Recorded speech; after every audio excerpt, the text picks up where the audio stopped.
It's Wrecking Ball Radio. Shut up and entertain me. There's no rules. There's no rules. Holy sh**, it's amazing. I see her sarcasm and nastiness grow.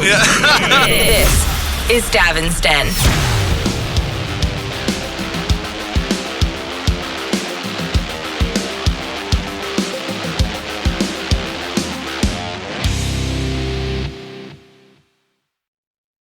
Good evening, everybody. You are listening to Davin's Den. Yes, Davin's Den, the show that is better than being filmed, Romancing the Toe. Ew. Well, yeah, we have you being filmed, Romancing the Toe. Anyway. Yes, you do. Anyway, you can watch us on davincomedy.com and on the Davin's Den page on Facebook, and then on YouTube on what's that? JG's Jukebox Ginger JGL on YouTube. Yeah, that's right. Jukebox Ginger Lounge on YouTube. I'm your host, Davin Rosenblatt. I am joined by the king of antics, Joe Curry. Hello, Joe. That's good. And, Pip Helix. Hello, Pip. Hi, everybody. On the show, School of Fools, sanctioned toe sucking. Woo! I totally would have lettered. Comics in the news, and the Montreal Comedy Festival gets canceled. It's my bloggy poo. A lot of people read that one. The Girl Scouts tell a troop not to raise funds with their name. I'll tell you what that's all about. Get our name out of your filthy mouth. La, la, la. What? We'll get there. And scamming scammers. So Joe is going to grace us with antics and shenanigans, because when Joe actually does something, it never ends well. It never is like, we went on this lovely jaunt, and the birds were chirping, and the service was quality, and we had a lovely experience, and then we went home. And honestly, thank God, because that would be a boring story. What's going on, Joseph? Well, something I went to open mic, and I don't go, like I had people go, but this particular night, Tuesday, the one on the newspaper was going to be dancing an article. Oh, you went on Rocco's, Rocco Perillo.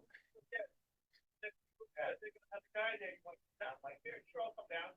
So I get down there, and I get there, I go up, and it's typical fight. Nobody's laughing at anything. Don't make excuses for your failures. No, actually, stuff that I was doing, stuff that I've been doing headline sets for the past 3 weeks, so it's stuff that's been in there and doing well, but I wanted to try to do something new. So a lead-in joke that I have is when I go, when you go to a wedding after a divorce, you feel like you've been at a Ponzi scheme, you already lost 90 grand, I started talking about that song or whatever that the native monarchy, what is love? Right. And in the joke I go, I love when they say love is only no right. And I go, no woman wrote that. Right. No woman wrote that. I go, no woman right to bring up something so cool. And I go, it's something active like a PDF to see why you're an asshole. My mother, my dad, my friend, blah blah blah blah blah blah. But I did the joke, and I did the joke was there because the teacher told me stuff I was working on. So I get done and I sit back down. And it's open mic comes up to me. He goes, hey, it's good to take this one run now. I want to give you a little bit of advice. All right. Well, hey, first of all, before you go on, there was a long time ago. First of all, I was never that brazen. But there was when I was a young comic, a nubile comic in my 20s per se, where I would offer advice. Pip is waving. No, you can't. No, it can't. I'm sure it's meant from the best of places. My advice was, who doesn't want unsolicited advice? Comedians. You know who definitely doesn't want unsolicited advice? Joe Curry.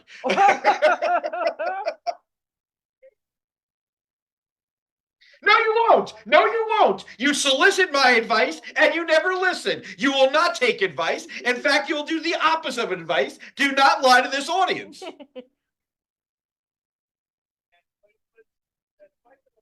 I'm not talking about comedy. I'm talking about life stupid. I'm absolutely right.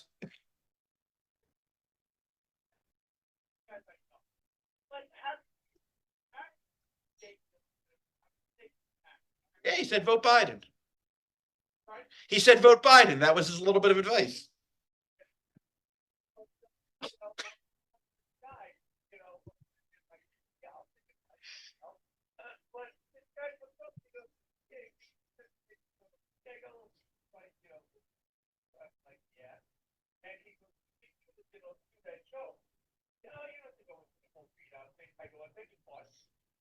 I go, that's an act out. The act out doesn't show.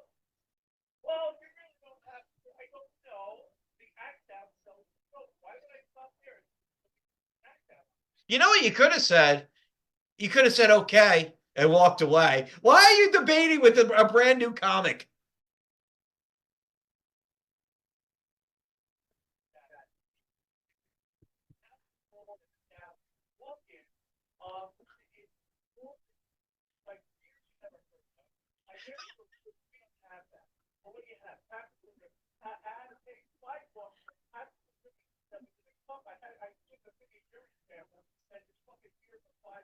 All right, but we've heard of Pabst Blue Ribbon. Of course. Yeah, So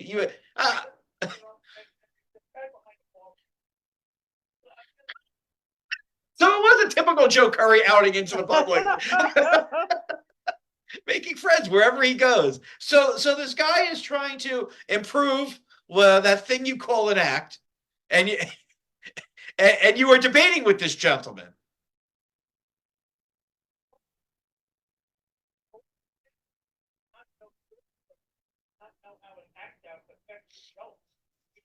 About a show that didn't make sense, that does great. It would be the mindset it's leading into this whole thing about dating stuff. So, so I'm like, and I was, so like, I'm like, all right, I don't want to be figure out guys. So I'm like, well, I go, yeah, well, thank you very much. Well, you might want to add something about trying to get that. I'm like, okay, thank you. Wait, hold on. A what now? A what? Right. You might want to act, like put it like $10. Wait, what? Okay. Minus the $10? No, but wait, vitamins $10? Vitamins $10?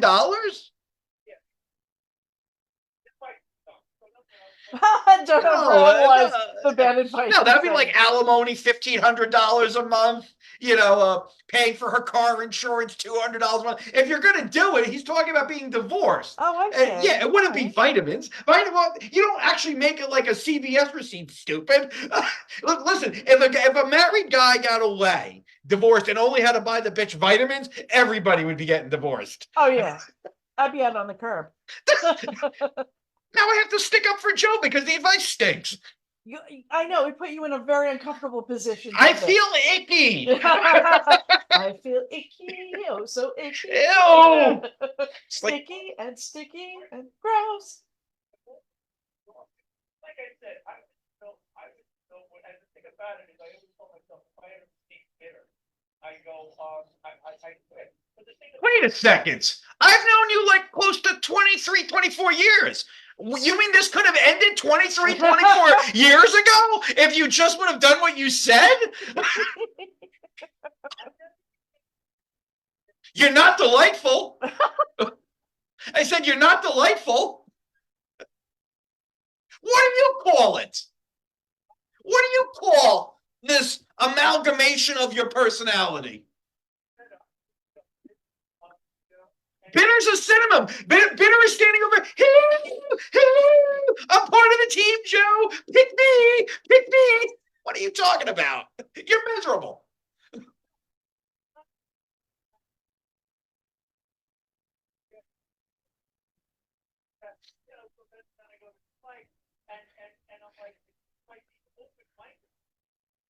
Because it's a mic, stupid. That's where they go, because they can't do regular shows. That's why I don't go there. It's a mic, stupid.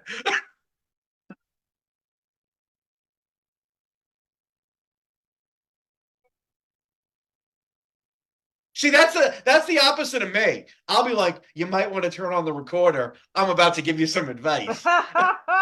By the way, the chat is saying that Joe is really low. I know. I have Joe cranked up on the mix. There you go. Hold on. That was good.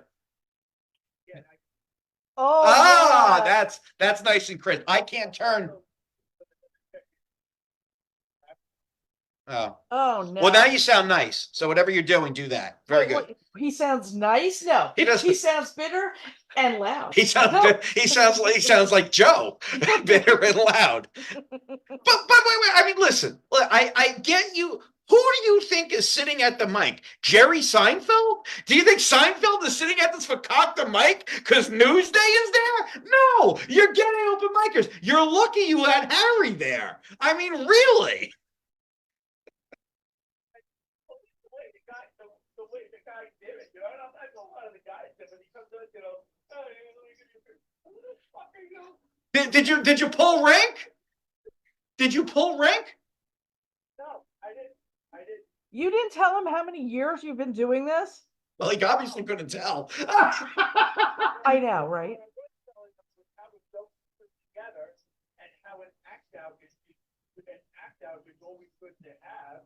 And I'm arguing with him about how to write a fucking joke, you know. And it's, I didn't pull right, but you know, hopefully if somebody's talking to Gorilla for you, that Joe Curry has, you know, the new guy Joe Curry. See, but that's what concerns me. That's what it concerns, that they can't tell that he's been at this for a while. I don't know if it's stupidity on them or Yes. Joe is really bad at this mic. I don't know what it is. Stupidity. And I was doing it.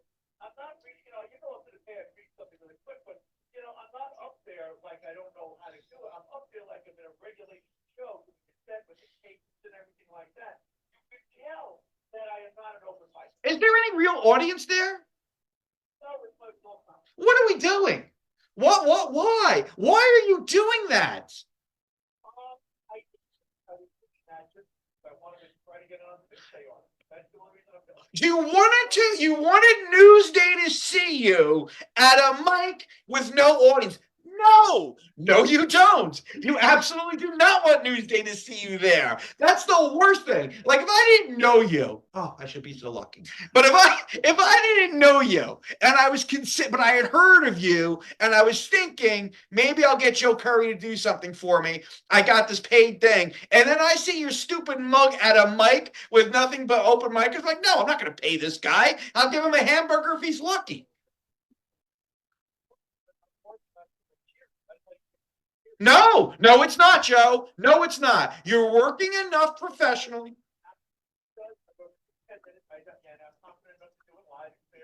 I do it during my shows where they pay me live. Yeah, because I know how to get out of it. Yeah, you saw it once, and then the next time you saw it was getting applause breaks. Well, yes. Thank God I am.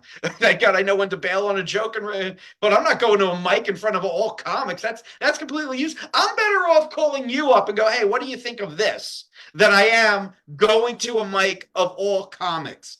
That's why you don't want to do mics of all. Now it's different if there's audience there. Yeah. Even if there's three, if there's like a table of people that want to listen to the show. You can do that. You can work on stuff. I mean, or if the open micers have people with them, they'll laugh, you know. Right, but I'm certainly not the when I'm starting. If Newsday's coming down there, yeah, man, thanks, cool. I definitely want to come down. Now I don't want them seeing me on that unless it's billed. These are all pro comics working on new stuff, and they want to do that angle. Then maybe.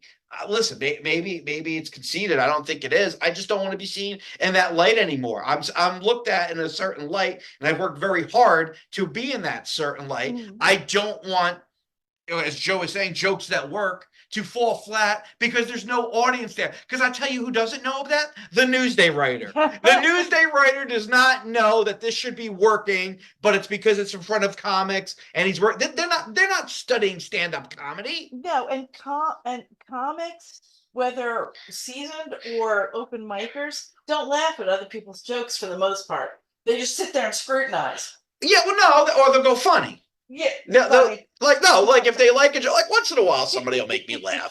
But I have to it's like it has to be because I want to laugh, like I Yeah. want to be supportive. But if Mhm. I'm just sitting there, because it's not a conducive environment because laughter is contagious, and most people at a comic open mic are just worried about their 5 minutes or 10 minutes. Yeah. I mean, it's not that. About the mic, in order to have a case at a mic, you should take your time and enunciate, make sure you get that all out. Those mics and that case saved my ass and let me build an audience with Anthony's fans. Basically, I was doing that when we came out of the pandemic, and it was so used. And they know of me, but they just, think, oh, well, Joe Curry's funny, but I'm out there and I'm standing up to them, and taking my time and getting my point across and having a good set because of those mics. So it actually is very beneficial. I haven't done a mic in like, how long have I been up here? I've been up here over 20 years. I haven't done a mic in over 20 years Wow. because I used to go down to our friend Doug Karf's mic because, and it was cool. There was professional comics and there would be audience, but I was essentially doing to support Doug. Doug always supported me, and Doug and I are friends. But if you were going to do a mic, it was a decent mic to do because at least you're with peers and new comics, Yeah. and there was audience. But once I moved up here, it was just too far. So no, I mean I haven't done a mic. No, and I mean, no, I don't. I'll go in the city and work on things. The city is what I used as an open mic, but other people were, and now I just use it in my set. So it does, I'm not as daring per se, Right. but I'll still put a new chunk in there, and that's how I work on things. I mean, the whole colonoscopy thing that I'm doing now that is doing really well. First I told the story on the air. Yeah. And then I just did it at shows, and it just gets tighter and tighter and tighter because it's real audience, real shows. That's how I can gauge. All right, this line works. This line doesn't work. I'm saying it this way. Then you could go back and do it if you record it. No, I would not on a Sunday night. Now, Rocco is a friend. Okay. Rocco is a friend, and he's a good comic. He's a really good comic. Oh. I hired him a couple weeks ago, and he did great. Him and Chris Roach just did an amazing job. No, we talked. He would rather not be doing all those mics. He would rather be having a fuller schedule, and he's talented enough to have a fuller schedule. Guy's a good comic. Very, very different look, different presentation, very polished. He's not getting much. I mean, he's hosting the mics, so which is different when you're hosting the mic. It's a different job. But again, I never even booked a mic that was all comics. Like every mic I ever booked, and I used to book them, there was audience. Now, it wasn't always the audience you wanted, but they were human. They were human beings, which are fairly close. Yeah. Like even my roughest mics, there was always people there, and sometimes it would be full, and sometimes it's 3 people at the end of the bar. But it was people. Not that comics aren't people, but well, no, I think that you're right there. But that trains you to, okay, if I'm doing dive bars or late shows, which you do, unfortunately at my level, you don't really get past. I haven't gotten past that. I wish I did, but that trains you for that. The last time I could think of performing at a mic that was just comics that I can remember was probably in the city for Steve Hofstetter. When he was bouncing around the city, we had him on the show years ago. Steve's going on to bigger and better things. He has a nice career, but I distinctly remember there was like really no audience there. I was auditioning for Steve, which is why I came down there because he was booking things, and he goes to me, and this is how I knew. He goes to me, yeah, well, you didn't really work the crowd. I'm like, there's no crowd. It's just comics. I'm not going to work comics. That's ridiculous. I'm not. Hey, where are you from? You're a comic. You don't give a shit. Comics don't give a shit where you're from. What do you do for a living? Where am I from? God. 3 spots from now. That's where I'm from. so I'm not going to talk to them. No. So Hobbs. He thought I should have worked the comics, and I said no, and we did not get off on a good foot. But I still stand by that. I'm not working unless I'm doing shit that's like breaking down the wall, which I will do during a main show. Yeah. If I'm working with me and me and Reverend Bob Levy years ago when we used to work together, and we don't anymore. I used to feature for him a little bit at these firehouses or wherever the hell we were. We would yell shit back and forth at each other. Once in a while, you work with friends. That's fun. That's fun to do. Yeah. But no, I listen, man. If you're getting something out of the mic, that's fine. You had a busy week last week. I would have been doing that shit during the shows. But like you said, I'm more willing to get out of something with improv or cut something short. I mean, if you just wanted to run it, but I don't even think it helps you with the cadence because doesn't help me because I need to know where the laughs are going to be. So I need to know where to slow down, where to speed up, what to cut. And if I'm just performing in front of people, looking at their notepad, looking at their watch, when is this schmuck getting off the stage? And I don't blame them for that. No. You understand what position they're in. Yeah. They're in the same position. Everybody's nervous in their own head, thinking about what they're going to do, but they're not there to just like be like a passive, I'm going to sit here and let the entertainment wash over me kind of mood. Even the mics we did, you and I, we did that little bit that you and there was audience there. Yeah. They didn't always want to hear us. A lot of times they didn't want to hear us. They wanted to watch the Knick game that was above our head. Oh my God. The playoff game. But they were there. Yeah. So there was something to shoot for. Another time where there was nobody there but comics. Joe and I went into the city for something called the Tuesday Night Train Wreck before this Tuesday Night Train Wreck. Now that was awful. I think I tell you, I'm like number 34 and 37, and there's a guy up there, and he goes, "I'm a magician," and he goes, "I eat food, and I turn it into shit." The next thing he does, he looks at a piece of paper on the stool, shakes his head like this, and throws it behind his back. I told Davin I'll pay $1,000 for that piece of paper. I want to see what this thing is. I want to see what this thing is in that act. If he just said that, what did he pass up? Oh God, yeah. So that was all comics. And Joe and I sat there for 3+ hours. So, and one time when I was first starting, I did New York Comedy Club at like 5 p.m.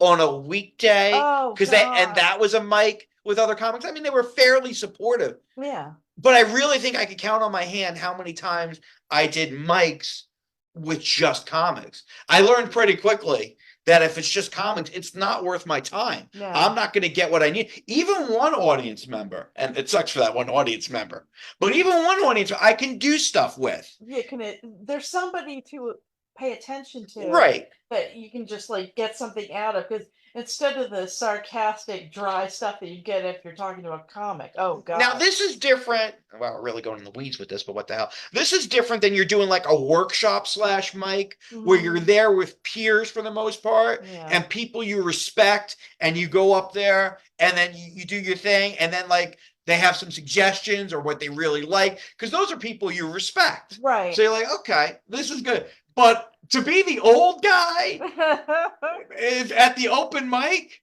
no, I'm not. I'm not leaving my house. There's too much TV. I think the four working comics there, me, Harry Friedman, Perillo, and Tom Stewart. And I after that, they're all Well, Perillo has to be there because it's his thing, so that makes sense. Harry is not working as much as Harry wants to work. Harry also does corporate put on, so that's a different animal too than straight stand-up comedy. The other guy Joe mentioned, I don't know who that is. Did Newsday do an article? not out yet. Did they interview you? No, he took my name. So, What were you? Do you want them? Do you want to be in this article? Okay. Well, listen, everybody's got to handle their their career however they want. Did you ever do a mic with like just comics? Yeah. Not with me, you didn't. No, it was oh gosh. Where was that place? It was down in, We don't know, dear. I was gonna say Fairlawn? Okay. Rivera's. No, Rivera's, we always had an audience. Yeah, we did.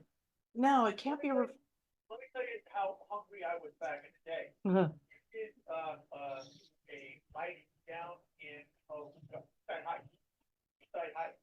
And yes, I would come home from work. That wasn't a mic. That was a paid show. I paid you. It wasn't great. Beachcomber, famous place. Yeah, it would be like on a Thursday or something like that. Yeah, something like that.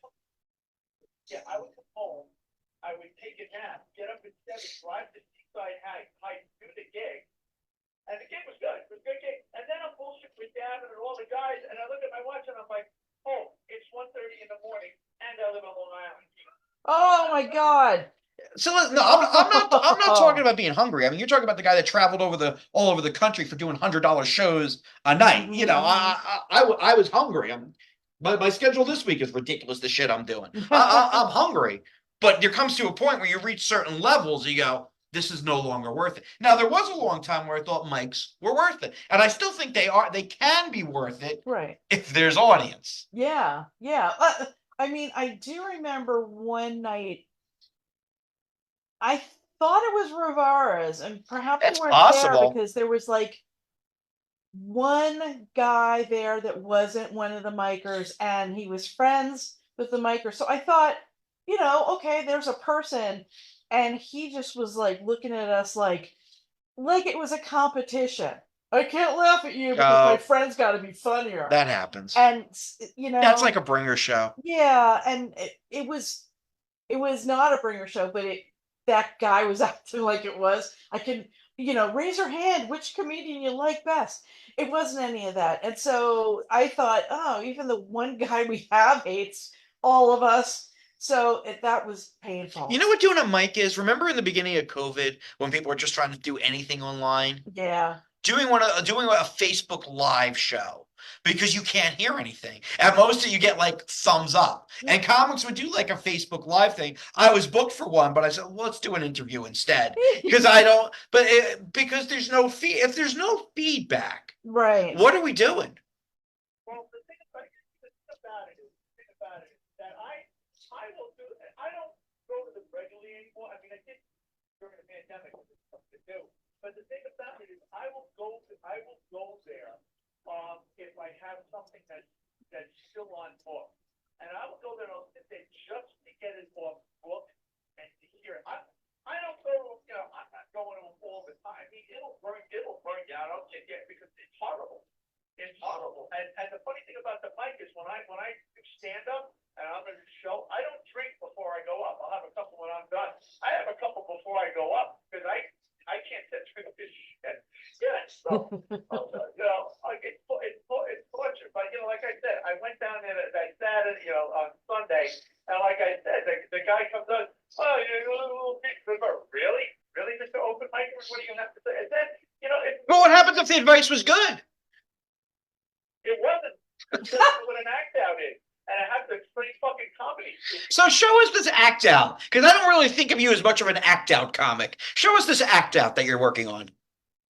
It's like if I do an act out, and then you go, well, yeah, it comes out like a DBS receipt, my mother, my father, you're an asshole, you're this, blah, blah, blah, that's the act out part of it. That's the act out?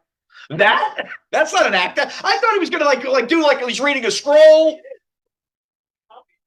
But I do. I can't go into crowd work like you can. But Well, no, I thought Pip thought the same thing. When you said an act out, we thought like you were gonna make like you were reading a scroll, or something, because you said the CVS receipt and go through it. That's an.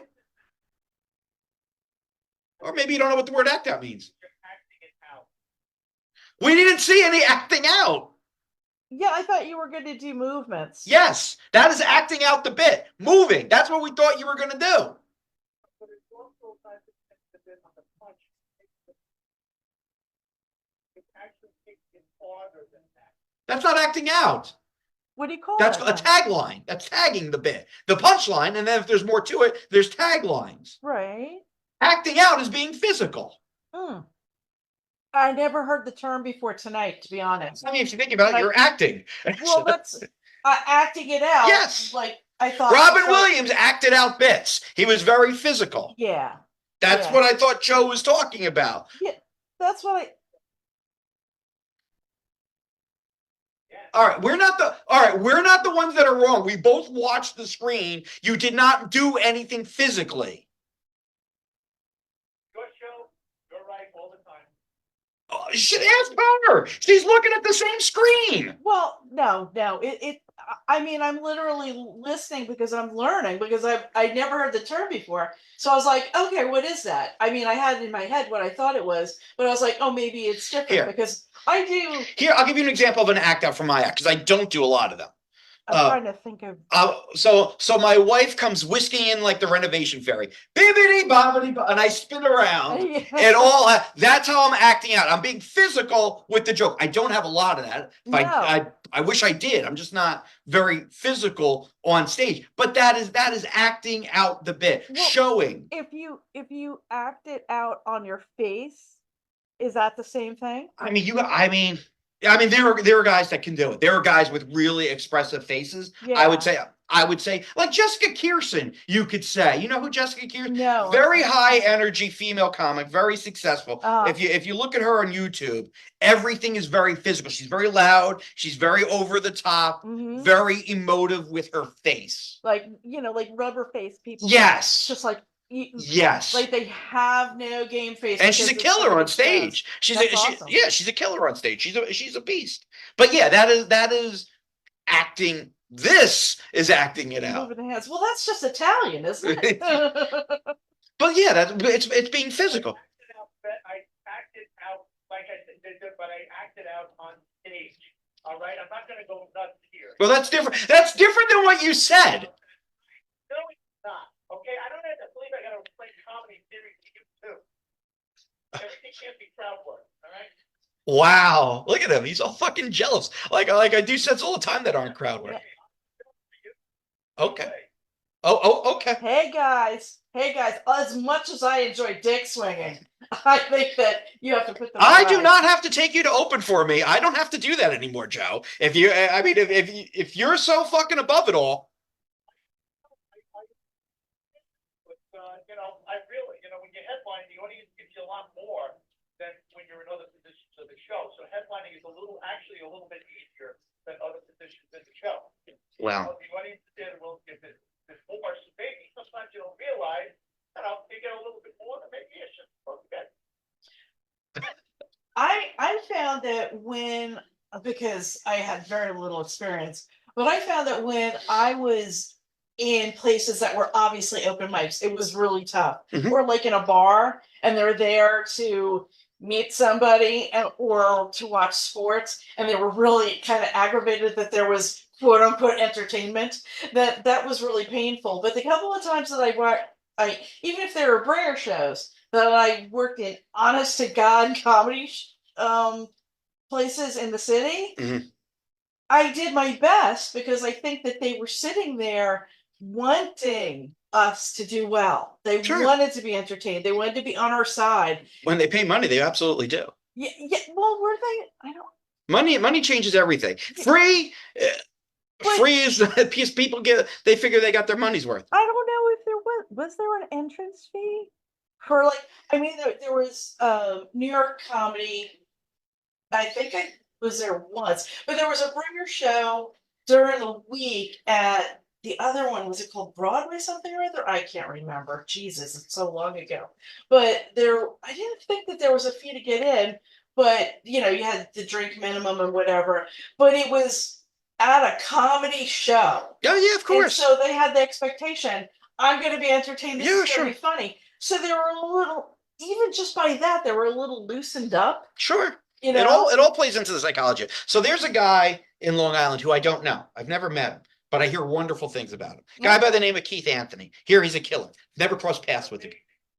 Right. So, all right. So this is what I hear. Keith Anthony, I guess he has another job. I guess he's not doing comedy full time anymore. It sounds like he obviously could. He's that good. Again, I don't know.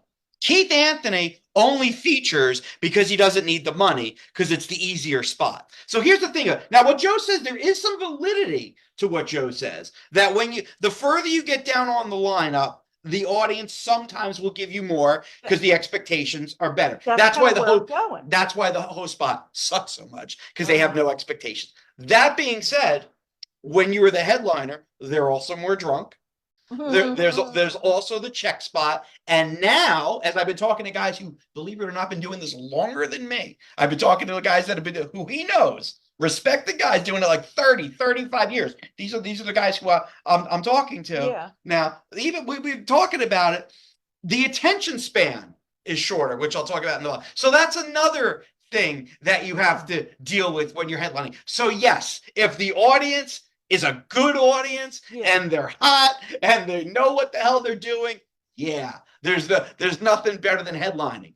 But also, when you're headlining, if the show is going meh or worse, which it often does, you're the last line of defense. You cannot have an okay set as a headliner. You have to crush. You have to figure it out. Crowd work, monology, act out, storytelling, juggling, blowing a guy, whatever it takes, you got to figure it out. Oh, you remember my act. I remember my act.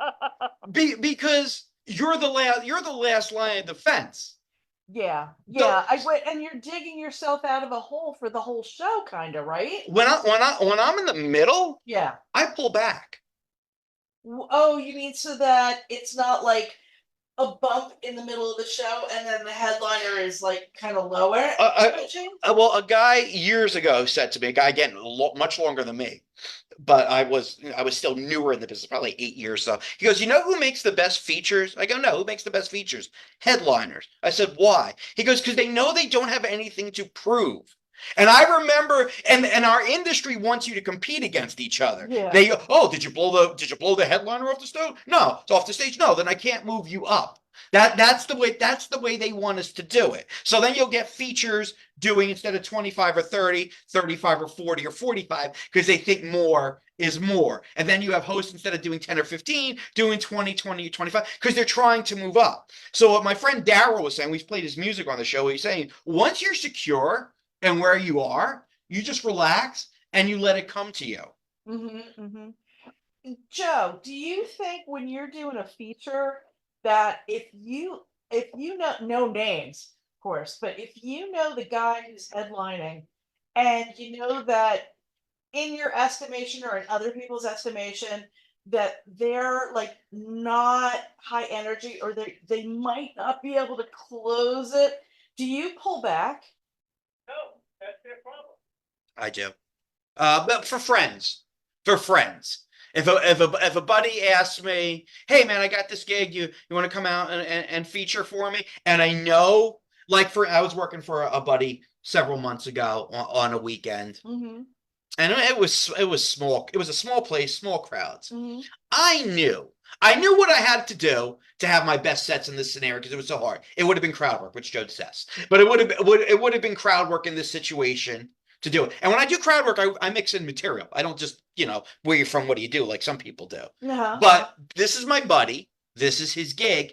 I really didn't do that. I'm like, you know what? We're just going to fire off the jokes, maybe a quick aside. I'm not going to do everything I would normally do. If I was headlining that gig, balls to the wall. Right. If it's not my friend, maybe you just do whatever you're going to do. Yeah, I've said it before. Like years ago, I would be doing shows where I was featuring and my buddy was headlining. This was years ago before I was headlining all the time. And I would get them whipped up into a frenzy for whatever reason. But the guy behind me was a really good comic, but just a low energy setup punch or whatever, or story to whatever the hell it is. Yeah. And I would say, listen, guys, you guys have been a lot of fun. And I've had a lot of fun with you guys. This next guy's amazing, but he's got a different type of energy, so don't be screaming at him. No, well, yeah. And I've said this before. Now, if you're a dick to me, and I'm in the middle, and there's only been a couple of guys that are dicks to me. Most people are either okay or they're great. That's really what it is in our industry. Most people are really pretty cool. But if you're a dick to me, and it's happened a few times, I will fucking ruin you because I have the tools. Because I have the toolbox to ruin it. And I've done it where guys who fancied themselves on crowd work, I did fucking crowd work in front of them and people walked out on them because he tried to intimidate me and tried to get physical and tried to get me threatened. Get me fired. What? He's dead now, so it doesn't matter. I love a happy ending. No, but I've said this before. So it was, remember that Senator Larry Craig from Idaho? So The toe tapper? yeah. So he had his like foot underneath underneath a bathroom stall in an airport, and apparently that means you want to hook up in gay ways. I don't know. I don't know. But anyway, I had a joke about Larry Craig, and the punchline was like, Idaho, whatever the fuck it was. We're not genius. It got a laugh. It was timely. Yeah. So the first night, everything's fine. I didn't watch his show the first night. I was out in the lobby, just, Doing your thing. just doing my thing. And the MC actually said to me, he goes, listen, if you got such and such, I won't do such and such. And I said, no, you do whatever you need to do. I'll figure it out. Because I still always believe the further you are along in the show, it's your job to figure it out. Because theoretically, the guy in front of you doesn't have as much experience, doesn't have enough material. Not always the case, but that's the theory behind it. If there's a really funny topical thing, other people might cover it. Right, and I'll just tag on, or I won't do it. It doesn't matter. Yeah. There's enough stuff. So anyway, so the next night I do this stupid Larry Craig joke. And this guy is 6'5", 6'8", and I'm not. I'm not. I'm like 5'5", Mhm. and where you would pass by, it's still the stage, but there's a ramp, and it comes up level. Okay. So he's towering over me as I'm trying to walk past him. Right. And he fucking threatens me. You do this joke again, I'm gonna get you fired. So I call the agency. They're like, don't worry about whatever. No, it was the headliner. The headliners threatened me to get me fired if I do this joke again. So I played. So one night, because it was like Wednesday, Thursday, Friday, Saturday. It was like a week long thing. So this was probably Thursday. So Friday, I did a lot of crowd work because he fancied himself a crowd work guy, and that fucking ruined his show because people were walking out on him. And then on Saturday, I did the fucking jokes, and he's walking around the back of the room bitching to the management and everything. Now I haven't been back, but but it doesn't. But yeah. So I have that capability. Yeah. But I always like people will come up to me because I've featured for various people over the past year, we'll say, just to bridge it out, and they're like, "Oh, you're gonna go in front of Bup? Can they follow you?" I go, "It doesn't matter. It's fine. It's gonna be fine." And I always tell, I go, "I'm followable. Everybody's followable. I'll follow anybody." Jessica Kirsten is really fucking hard to follow. If I had to follow her, and I might have once, if I had to follow her, I would follow her. It's not the most comfortable follow in the world. I mean, you might not do as well as, say, Jessica Kirsten, because she's a killer, and she's loud, and she's funny, and she's animated. Right. But if you're going on after her, that's the gig. Mhm. I mean, I just put together a show this past weekend for seniors. Myself, Joseph Anthony, Paul Bond. 3 headliners. We all did fucking 30 minutes. And it wasn't about following or not following. But let's give the people a show. That's a great line. Thank you. So yeah, I mean, but why do I put Paul last? Is Paul funnier than Joseph? I'll leave myself out of the equation because I put the show together, so I don't mind taking the bullet. Is Paul funnier than Joseph? I don't know. But Paul's got guitar, and that's harder to follow. It's harder to follow. Their genre, or what they do is different from each other, but they both excel Yeah. at that, and what they do. Like, let's take Paul's a rock and roll player, which he is actually, and he's really phenomenal. However, let's say that Joseph Anthony is like a great country singer. It's different, but they both excel, and both at the top of the game, and the best of the best of what they do. So yeah, that's a killer. That's a monster show. And Paul knows what Joseph's capable of.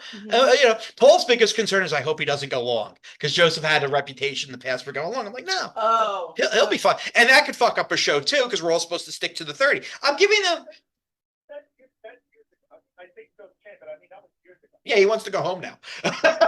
He's tired. Well, but even in music, when the band in front of the next band is going long. You know, the next band is throwing them daggers from their eyeballs because they're like, you know what?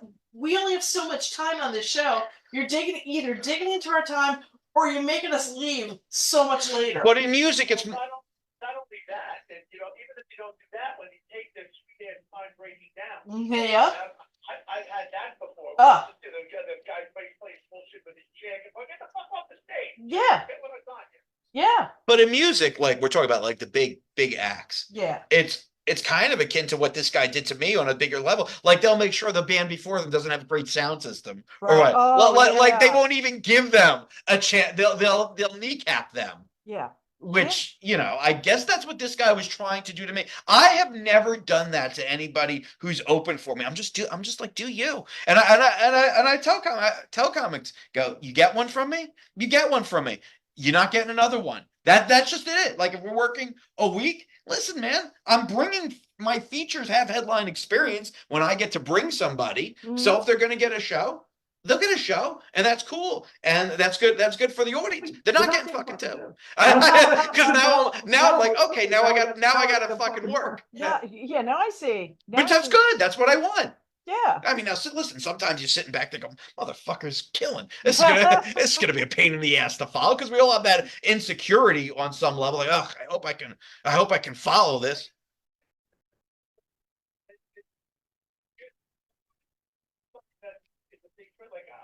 When I was down on the video, I'm headlining the show. Joey Diaz is coming in and he gets fun. I love Joey. He went up there and he fucking leveled the place.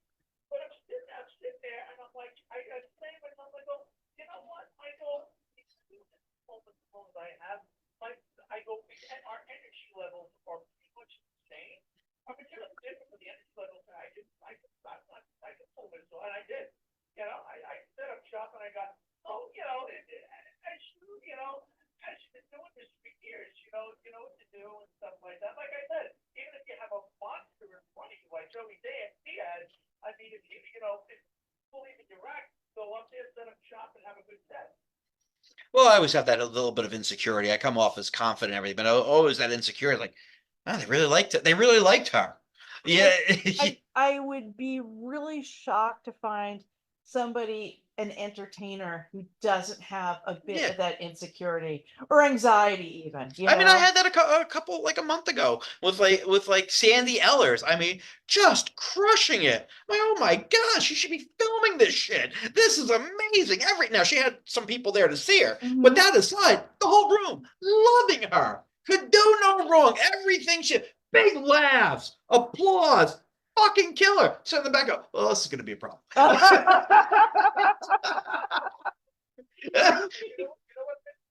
He said when I was took an acting class in college, and I'll never forget what the teacher said. The coach said, she goes, if you're nervous, it shows you care. Yes. And it was a community college. I was taking, until something, I went on to do this. I never forgot that because if I'm something I was over the band, I'm like, oh, well, I got a butterfly. I go, all right, it shows that I give it again. Yeah. I don't really get nervous unless like the gig really mean like I have an expo I'm doing this Thursday to get work. What does that mean? An expo? They come from Like Montreal. a showcase? Yes. Oh. So I'm Montreal. yes. Smart ass. Sorry, later on. So it's 55 or 50. It's various communities. I just did a show for one of them, the one with Joseph and Paul, this past Saturday. But now, so I was supposed to be part of the expo. So I got brochures made. I'm going to have the show that we did. I'm going to have part of that. All there, meet people. Now they have a showcase, which I wasn't going to be part of originally because it was already full by the time they asked me to do it. Now I'm going to be part of that showcase too. So I'm going to be nervous, like, don't fuck it up. Because there's a lot of work involved. But then the other part of me is like, you're fine. You're doing 8 to 10 minutes. This is a piece of cake. Yeah. Well, I mean, the buyers, the people there, and the people there are, I guess, a lot of the people who like hire the entertainment for these communities. But yeah, like if you like the video, Yeah. yeah. Yeah. And you know wow. what I didn't do a lot of on a Saturday, Joe, because it was a huge auditorium. I didn't do a lot of crowd work, believe it or not. I actually just went up there and did material because I got a lot of it, Well, if you and it's hard to do in an auditorium. I was just gonna say, isn't it harder Yes. to because a lot of times the people in the back don't hear the people in the front, so you have to do that translating thing. The best who I've ever seen do it, and you're absolutely right. You have to repeat what they said so you can respond. That's one of the best who I ever saw do it years ago had an HBO special, Paula Poundstone. Yeah. Like she's Yeah. like great at crowd work, but she would be like in these huge theaters shooting her special and just sitting down and, as Joe would say, setting up shop and just like with the audience. That's probably the best I've ever seen. But like when Dane Cook did like Comedy in the Round in Madison Square Garden, he's not yelling up to section 323. No. Oh, for God's sake, no. Yeah. And if I'm doing these 55 and overs and it's in a big auditorium, or if I'm doing a cruise ship and it's theaters, you could do a little bit of it, but you can't go off like you can in a 75 seat restaurant Right. where everybody's right on top of you, or a 100-seat comedy club with the low ceilings, everybody's packed in and can see everybody. Yeah. So yeah. Because it's a more intimate feeling, like everybody's involved in the conversation instead of like all spread out. There's a really great I'm blanking on her name like I do everything, but there's a really great British comedian who I find her incredibly funny, and she does a lot of crowd work, and she gets like the audience to yell out answers to her, and Yell out answers? yeah, What is like, this, Jeopardy? well, no, she'll like pose a question or something, and people will yell out answers, and then she'll riff off of that. But she'll talk directly to the person who answered her. But and I mean it's a fairly good sized theater. I've seen her do these specials in, It can be done. and everybody really behaves themselves. They yell their answers, and she's like, what was that one?" Now And you she'll have point. to keep in mind those people are most likely there to see her. Yeah, they totally are. So they know what to really expect, Yeah. and they're listening, Yeah. and they're listening to the fellow audience members and saying, Yeah. they too, it's not Yeah, that. it's But not yeah. a drunken mess. But she learned how to do that in the clubs, I'm guessing. I'm sure she did. But that's where and I wrote this in the blog. I mean, a lot of where comedy's going right now, if you look at a lot of the clips that Mhm. people post, it's all like crowd engagement. That's which I don't think is good for comedy per se. But that's where it's going. That's what everybody wants. Yeah, but if people aren't writing, it's just Well, see, I can't stand the guys and gals that I call them the comedy senses, where it's just like, oh, where are you from? What do you do? Blah blah blah, like all night long. Come on, guy. Let's get to some material here. please. Yeah, I'm really not so invested in the person from Pittsburgh as you think I Now am. these guys are funny and the audience likes it. It just Yeah. doesn't scratch me where I itch. Right, right. But yeah. So anyway, to Joe's point, yes, the headliner can be the best spot. It can be. Hmm. Sometimes it's not. And I think that's why a guy like Keith Anthony, again, who I don't know, but I hear great things about the people know him go, yeah, that's why he just wants to feature. He doesn't want to deal with the nonsense of the headlining, and he doesn't need the money. And we're back. Sorry for those technical issues. If you were listening live, if you're listening to the podcast, what technical issues? What are you talking about? Everything's working fine. It's great. You're Yeah. just running along. This house, I mean, the cable, we've had them working on stuff for so long, and sometimes stuff just drops out. It's just so weird. And it comes back. I know, but like with phones or with cable and things, some places are just in dead zones, and it's just like constantly a problem. You would think with what they charge, they would get this a little better. You'd think. Yeah, same with the cable here, sometimes it comes in and out, and what they're paying me, I mean, they're screwing me. It should be better soon. That was interesting, but they paying you. They're paying him to screw him. Sounds like a good deal. Yeah. All right, let's do some scamming scammers.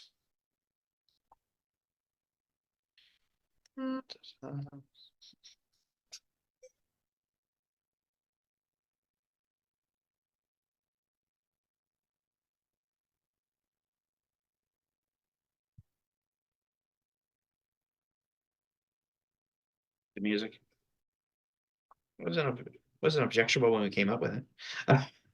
It always was. All right. We were just talking about the music. All right, we're back.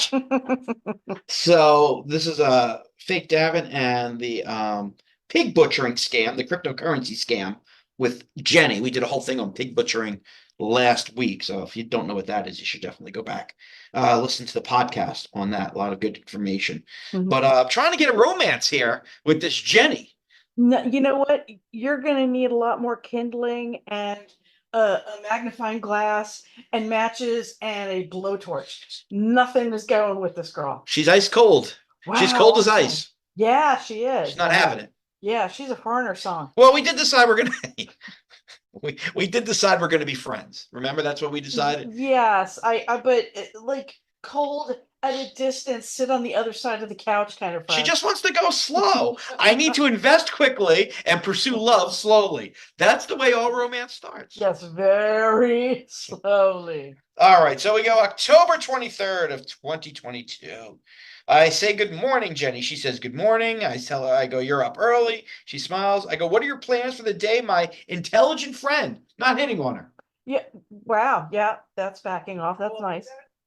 What? Called you that? No, I called her that. She goes, I made an appointment to go shopping with my best friend. Now, this is something that these pig butchering scammers like to do. They like to show off all this wealth that they're doing really well. So they'll show a lot of pictures of food, of Gucci bags, just like extravagant lifestyle stuff. Every picture is perfect. Oh yeah, because they're like they act like they're influencers. Yes. So that they look like they're rolling in the dough. Well, they're too. They're stealing them from somebody. Yeah, of course. They're the complete opposite of my pictures that are slightly out of focus. My shirt has barbecue sauce on it. There's a yeah. There's a dumpster you can see in the shot half a block away. Some kids making a face at me in the background. Yeah. Really? A little different. Little different. I go, nice. Are you shopping for something specific or just browsing? She goes, browsing. I go, I think that is a woman activity. I don't know any men who shop to browse. We shop like we're on a mission. Time is of the essence. So I feel like that's a Tim Allen bit. I feel like that's something he would. Yeah, I think there was a. It's definitely right out of the 80s. Yeah, it was like a hunter-gatherer kind of conversation. I mean, comics still do it today. I mean, it still holds true. I don't do it because I know it's been done, but it still holds true. Like if you're on a ship, killing with that. Oh yeah, killing with that. Well, they're there with their SO, and they want to be able to like nudge each other and go, "Oh."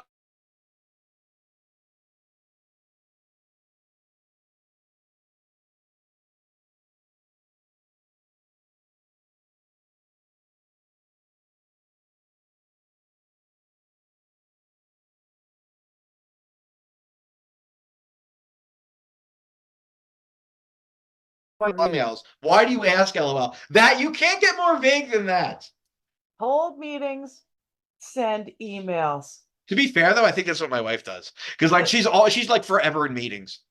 Except for the meetings, yeah, that's my life. Yeah, all right, maybe it's true. that's office work. It's not my life, but That's what we do.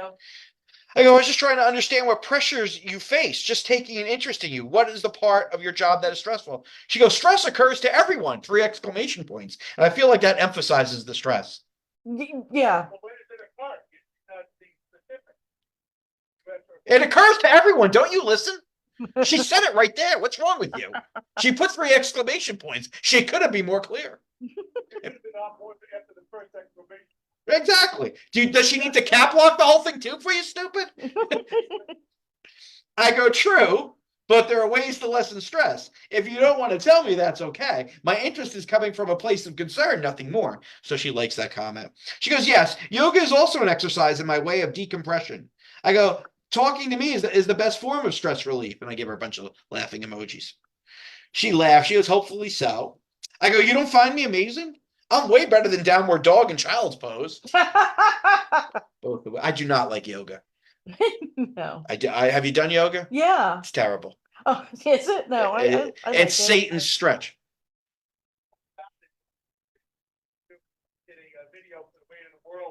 with Chris Roach and our friend Maggie. And Tammy and I wrote it, man. We had to learn, put all the positions, or figure out what we're gonna do, yeah. I never did it, but I know about it. No, I did it. I've done a lot of yoga. When I was doing on that beach body, that was one of the days. I hated yoga days. Sun salutation. Don't mind Pilates. Right. Did not right. like yoga. Oh, both are good. Now I don't do any of that. I just lift weights and get fat. So it works out well. She goes, I go, I'm way better than downward dog and child's pose. She goes, great. I don't think so. Oh, burn. Wow. Ouch. I go, I don't think you're better than yoga poses. She goes, no. Wow. Ow. Wow. This is really, this isn't even the end of the couch. This is sitting in the dining room while you're in the living room. I don't even know if we're in the same residence. Clearly not. This is like writing to Joe. That's how warm this is. Getting a little frosty. You outside? Jeez. I go, you don't think I'm better than yoga pose? She goes, no. I go, that's a bit disappointing. She gives me then a couple big teeth smiling faces. I go, well, you were honest, I guess. She goes, I don't need words. I need actions. And nothing says actions like invest, motherfucker. Yeah, that's the feeling I got. I don't need actions. I need Benjamins. I know. Wow. I don't know. We need words. I need actions. I go, what actions can I do in a chat? She goes, but you always say really perfect words. I think it's more about getting caring. Yes, I do say perfect words. Mm-hmm. And she's not going to settle for just that. But here's the thing. I'm conversing with her in a medium that is just words.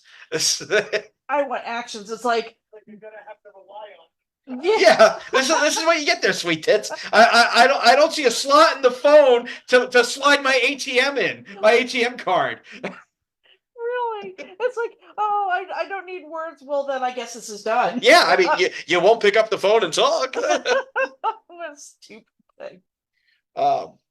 She goes, but you always say really perfect words. I think it's more about getting caring. I go, do you think she goes, do you think I don't care? She goes, not. I go, why do you think I don't care? She goes, I didn't think so. I go, as I recall, it was I who wanted a romantic relationship with you. Did you not think I was sincere? She goes, no. Why do you think that way? I go, you just said you didn't think I care about you. She goes, you misunderstood me. I said, I don't need rhetoric. What I need is action. Like a cock across my face. I need to be slapped with this cock. I know I'm in California, but to get that cock out and bring it across the Rocky Mountains. Let's go, young man. Damn. What does she want? I don't know yet. I mean, I think I know. This isn't like we're in the same neighborhood and like, are you going to ask me out? You going to take me out already? Right. And I told her I'd fly across the country to see her. I mean, if you want to like play it cool, you're a little distant for this game, really. She goes, what I need is action. I go, two things. If you were dating me, that would make more sense. You don't want me. Second, what action can I do in chat? Wear your pants. Go on. Joe, would you like to take over? You want to do sexy talk? Okay. Give me the shot. I want you to participate. Okay. Yeah. What you might want to do is pull the train announcer from Penn Station.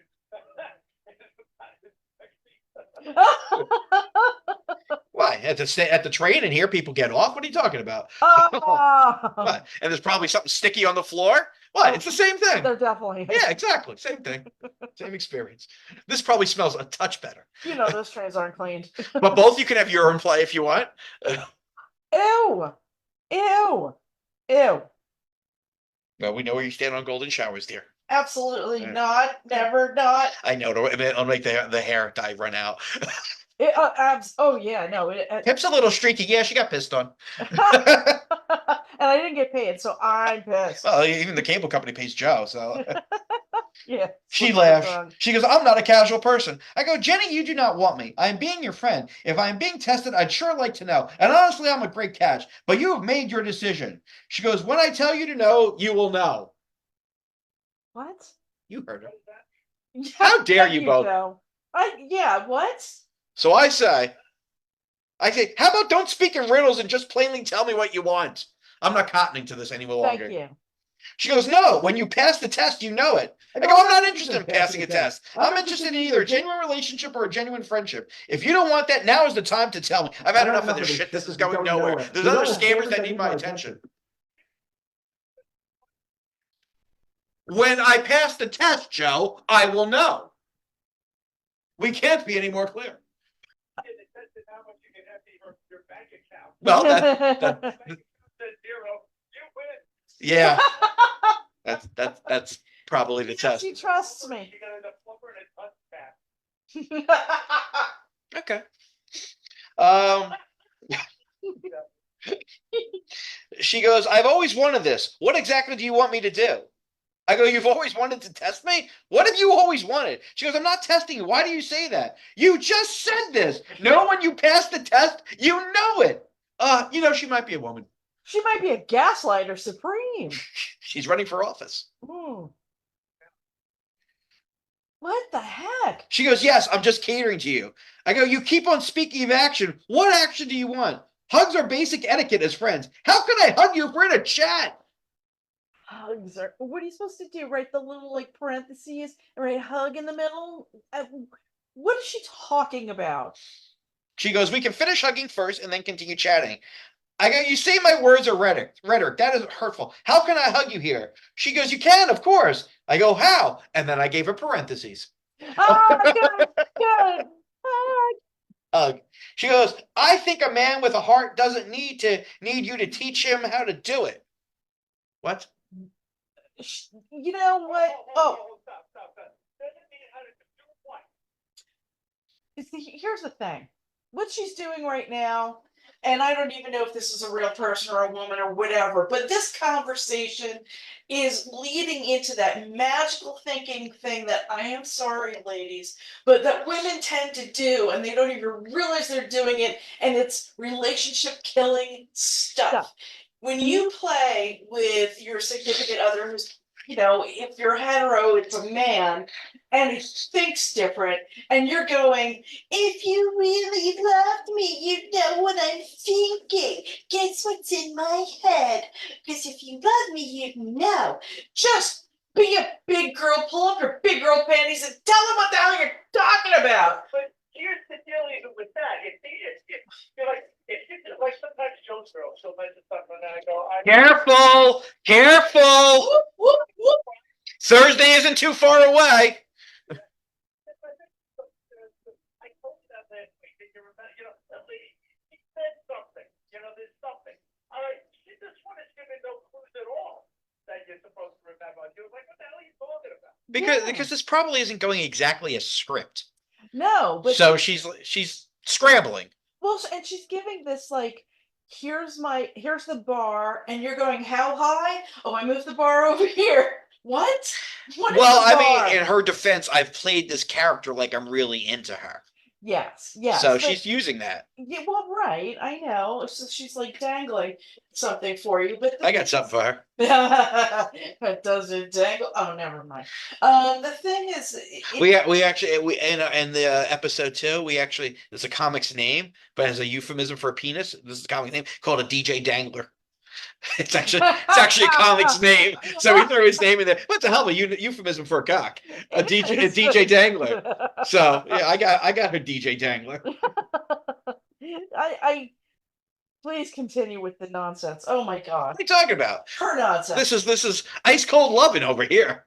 Ice cold lover. I go, whatever. I say, you call rhetoric. I go, maybe I'm not the man you need. You don't want to give me a chance. You expect me to read your mind. If I get affection, you say you're conservative. I think you just like playing mind games. I don't need mind games. And a friend or a lover. I've had enough of the nonsense. Yeah.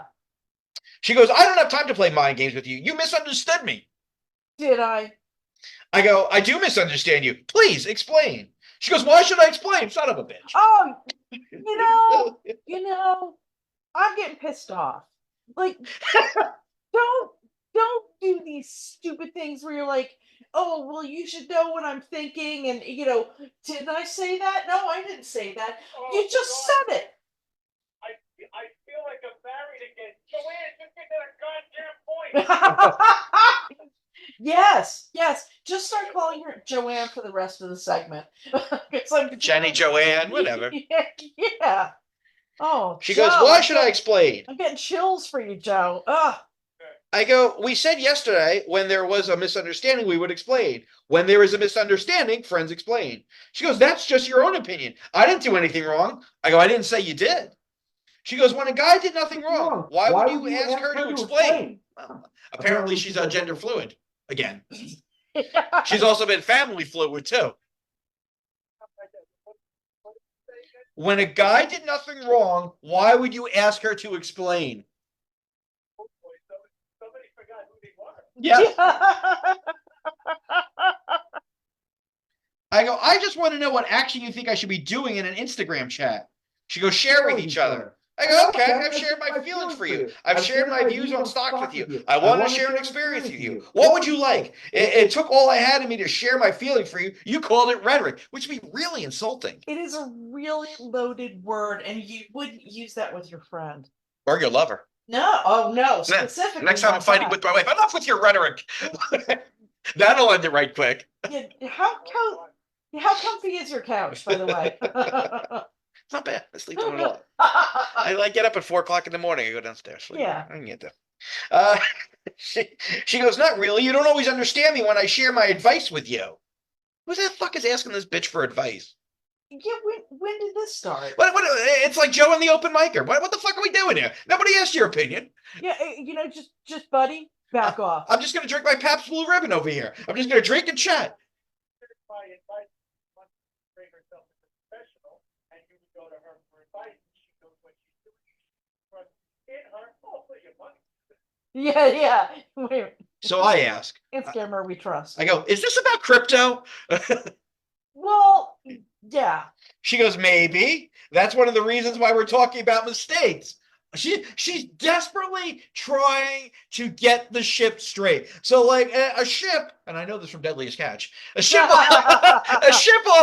often has two rudders. You know, so when one of them goes out, you gotta desperately get it. You gotta overcompensate to get the ship to go straight. I have gone way off course over here. So she's desperately trying to get us to go straight to crypto land. That about crypto. So even the rudder, you kind of you did a higher force and kind of get her back on track. Yeah. Well, she took it. She goes, baby, that's one of the reasons why we're talking about mistakes. I go, is this about your sharing of your crypto trust? Yeah. She goes, not really. Yeah. I go, what advice am I not understanding? You promised me, you said you would join me in a crypto trust, but you didn't. I want to do this more meaningful thing with you so that we can have more conversation when we meet. But you always perfunctory me. And I think we're having a problem with the translating app. You perfunctory me. I never did. I never touched her. I certainly did not put my... The funny thing is, you gotta be on track. And you're putting her back on track and scolding her because she's not realizing she's back on track. Yeah. I go, I never promised you to join your trust, and I never did. She goes, not my trust. I go, you just said a crypto trust. Not my trust. She goes, I told you that this is a 401k, similar to the 401k is long-term, and the trust fund is short-term. Yes. I go, so all this is about me investing with you? She goes, I don't quite understand. Oh, yes, you do. I go, the action you want is me investing. She goes, I personally think you can give it a try. This is a very good project. And this is Joe's favorite part. We're back to business. But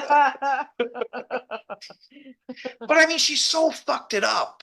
Yeah. Like, why? Like, this is like, all the hell with it. That's what she should have allowed the romance to flourish a little bit. A little bit, so that she could be like, I love you so much. I want you to be happy and successful. And I know this great way that you're going to be, this is going to make you money and you can follow your dreams using that money. And honey, just please trust me. I'm going to give this advice to all my scammers out there who are listening. Nobody wants a prude romance scammer.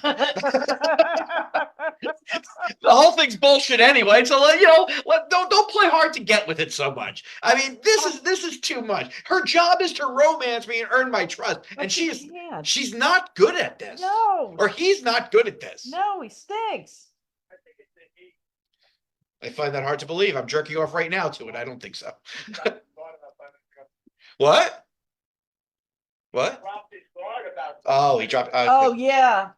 Yes. She goes, I personally think you can give it a try. This is a very good project. I go, okay. Whether our investor or not should not have a bearing on our friendship. She goes, yes, it doesn't affect our friendship. Okay. Okay, guys. You guys jumped the gun. I go, but you say I'm not a man of action, but this is the action. But this is the action you want. She gives me a heart. She goes, yes, I think what you do will have more topics to communicate. I go, you find money exciting. Well, She goes, you and I think differently. She gives 2 thumbs up. I go, we do. We are different. I like that about you. You seem to want me to think like you. She goes, yes, because we can work less tired and even enjoy our life. So her thing is, if we both invest in this trust, we'll have all the time to spend with each other. But why the hell would I want to spend time with this person at this point? But you just preface it as the friend. Would this affect our friendship? If this is going to be something more than that, would it affect our relationship? Your relationship is different than a friendship. mhm. I go, and what if I'm already happy? What if I have enough money? What if I just like you? Well, that's not part of the plan, stupid. She goes, of course, we could even go on a vacation to Europe together, but you don't even imagine how I'd feel from my point of view. You always stand your ground. I don't think I am. What is she saying? You're too stubborn? I don't know. I don't know what her point of view is. I don't know. You always stand your ground because I really like my men to be wishy-washy. That's a good point. What the hell? No, Danny, no. I see where she's coming from. If you were, you gotta remember,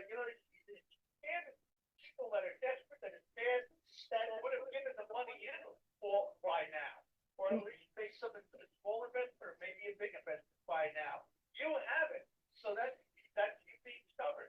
She has to work at this. She has to work. She probably hasn't worked.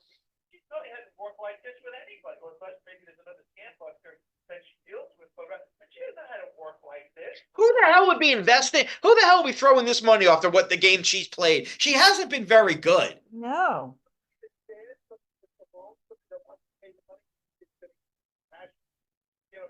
But she hasn't even played it well. She hasn't played that character well.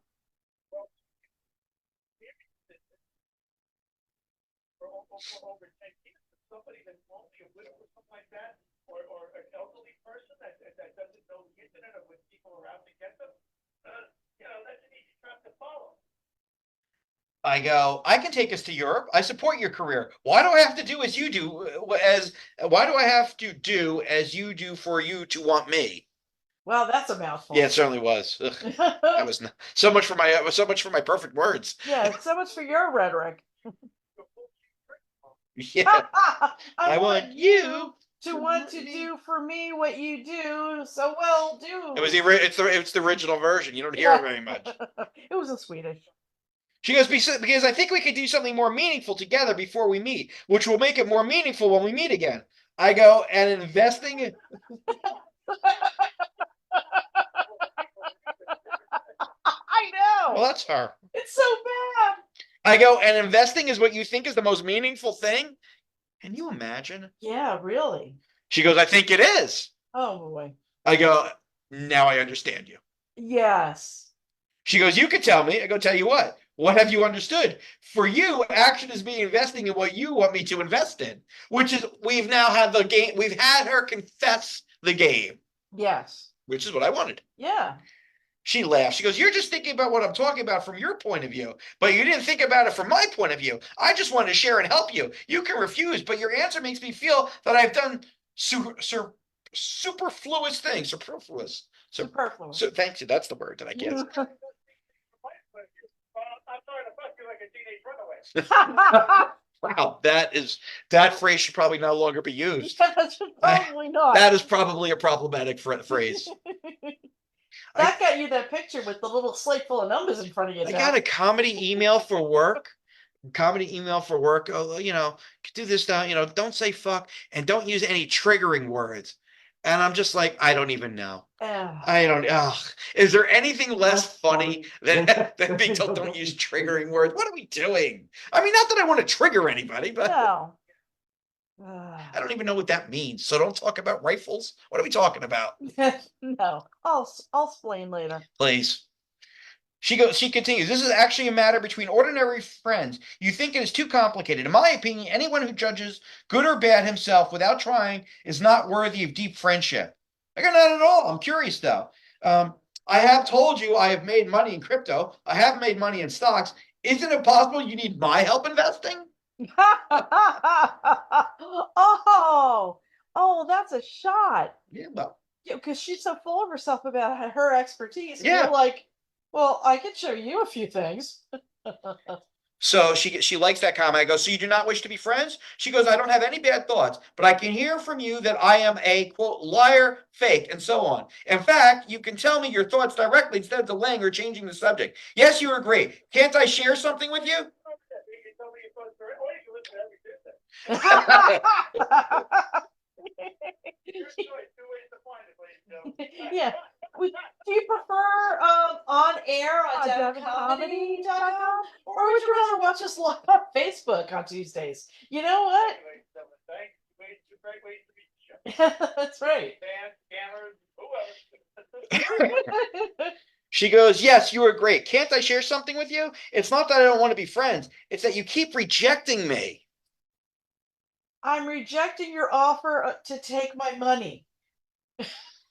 I go, Jenny, I've not rejected you, not once. You have rejected me time and again. She goes, aren't you rejecting me right now? I go, I am not.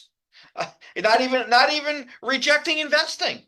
Where we differ is classifying this as meaningful. Mm-hmm.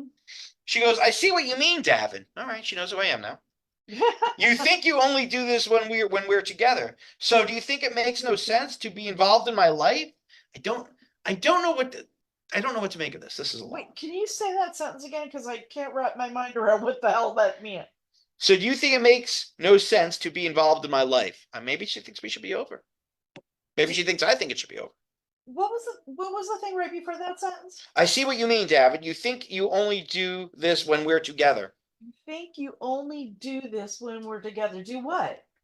Repeat it as much as you want, if it makes you no God. I'm sorry. Thank you.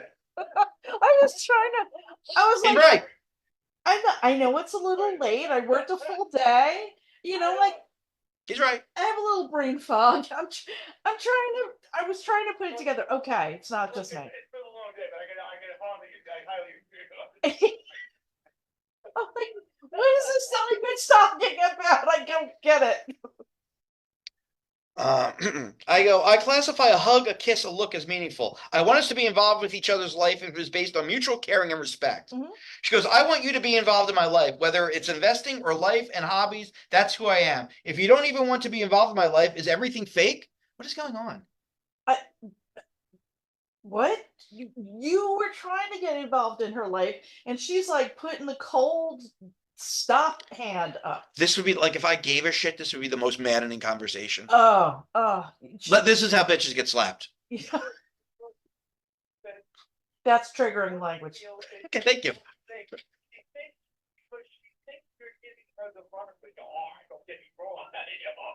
you talking about? She thinks you're giving her the runaround. She wants to know if this is all fake. I'm thinking it is, but it's not so fast. Yeah, I think I'm playing this very real, though. I know. It's like she's asking, is it fake? Well, yeah. My name is Fake Davin. I go, I care about you. I respect you. No, Jenny, I am sincere. She goes, I also respect you, care about you, think about our previous chat. If I don't like you, why should I chat with you? I still choose to chat with you every day. I can put down my work and reply to your messages. Don't I care about you? Okay. Yeah. Okay. Well, this is when I was dating this girl over 30 years ago. Okay, I used to go over her apartment, we used to have sex, we used to drink, and then I would go into it. This is just like your playpen. When you want to come over here, drink, have sex with me, and then go back to your friends, and I'm like, yeah. She's on to me. It's what every guy wants. Yeah, it's like, well, if you're going to put up with that, I'm going to be around as long as you do. Yeah, exactly. Well, she did, and I wasn't. Oopsie. Then Joe went home and did what he did and then hung out with his friends. Hello, DJ Dangler. It's just you and I again. It's been a while. Dangler. I go, I enjoy chatting with you. I want to take you out. I want to video chat with you. I want to hear about your days. I want to hear your laugh. I want to hold you when you cry. That's That's nice. very sweet. Yeah, of course I did. You wore your back brace someone all that. Oh no, I meant it all. Listen, when you scam those other motherfuckers, I want to be there and hear about it. Mm. You gotta be careful. At least whistle for a payload or something all that. If the authorities catch you, I want to be there for that. She goes, I just want us to be involved in more things together. We won't meet so soon. Doing the same thing together can increase our relationship. And you can also be involved in my life. When we make money, we can be happy together. Doesn't it make sense? Yeah, so she's saying, will you just please make money so that we can be rich together? There is nothing more romantic than a nice, clean, crisp stack of Benjamin Franklin's. Nothing gets me moving like that. Oh. That fresh money sells. No. Excuse me, I have to have a little moment to swoon. Oh, the Benjamins. Yeah. She goes, you're just trying to. What?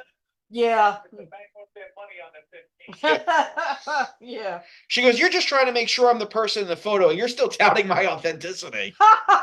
Well, All right. The jig might be up. guilty. Yeah. I go, what if we don't make money? I've been through that before, and it gutted a relationship. And then I go, I've never said such a thing. Wow. Is she listening to the show? Cut it out, Jig. She may be. She goes, but that's what you mean. I get it. No need to say it. I go, I've never said that once. Why do I need to waste my time if I don't think you're real? She goes, yes, but what are your current concerns? That you're going to steal my money. That's my current concern. Basically. Why it's almost time for a Sarah McLachlan song. I go, I've had bad experiences mixing relationships with money. Okay. She goes, we can't deny everyone we meet in the future just because of one bad experience. This is not fair. One bad apple don't spoil the whole bunch, girl. Don't know that song. Thank you. Still don't know that song. Oh, don't know.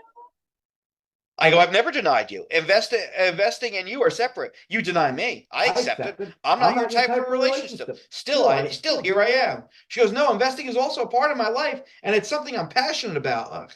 Let's just be the worst person to be with. Just, you know what? This just like, it kind of gives me the ick that I get when I get like emails, like company emails from the uppity ups, and they're like, oh, and they use buzzwords like passion. It's like, bleh, bleh. I'm here because I need health insurance. Bleh. Well, you have a passion for health insurance. I have a passion for doctors. You know, no, I'm not passionate about this crap. Stop it.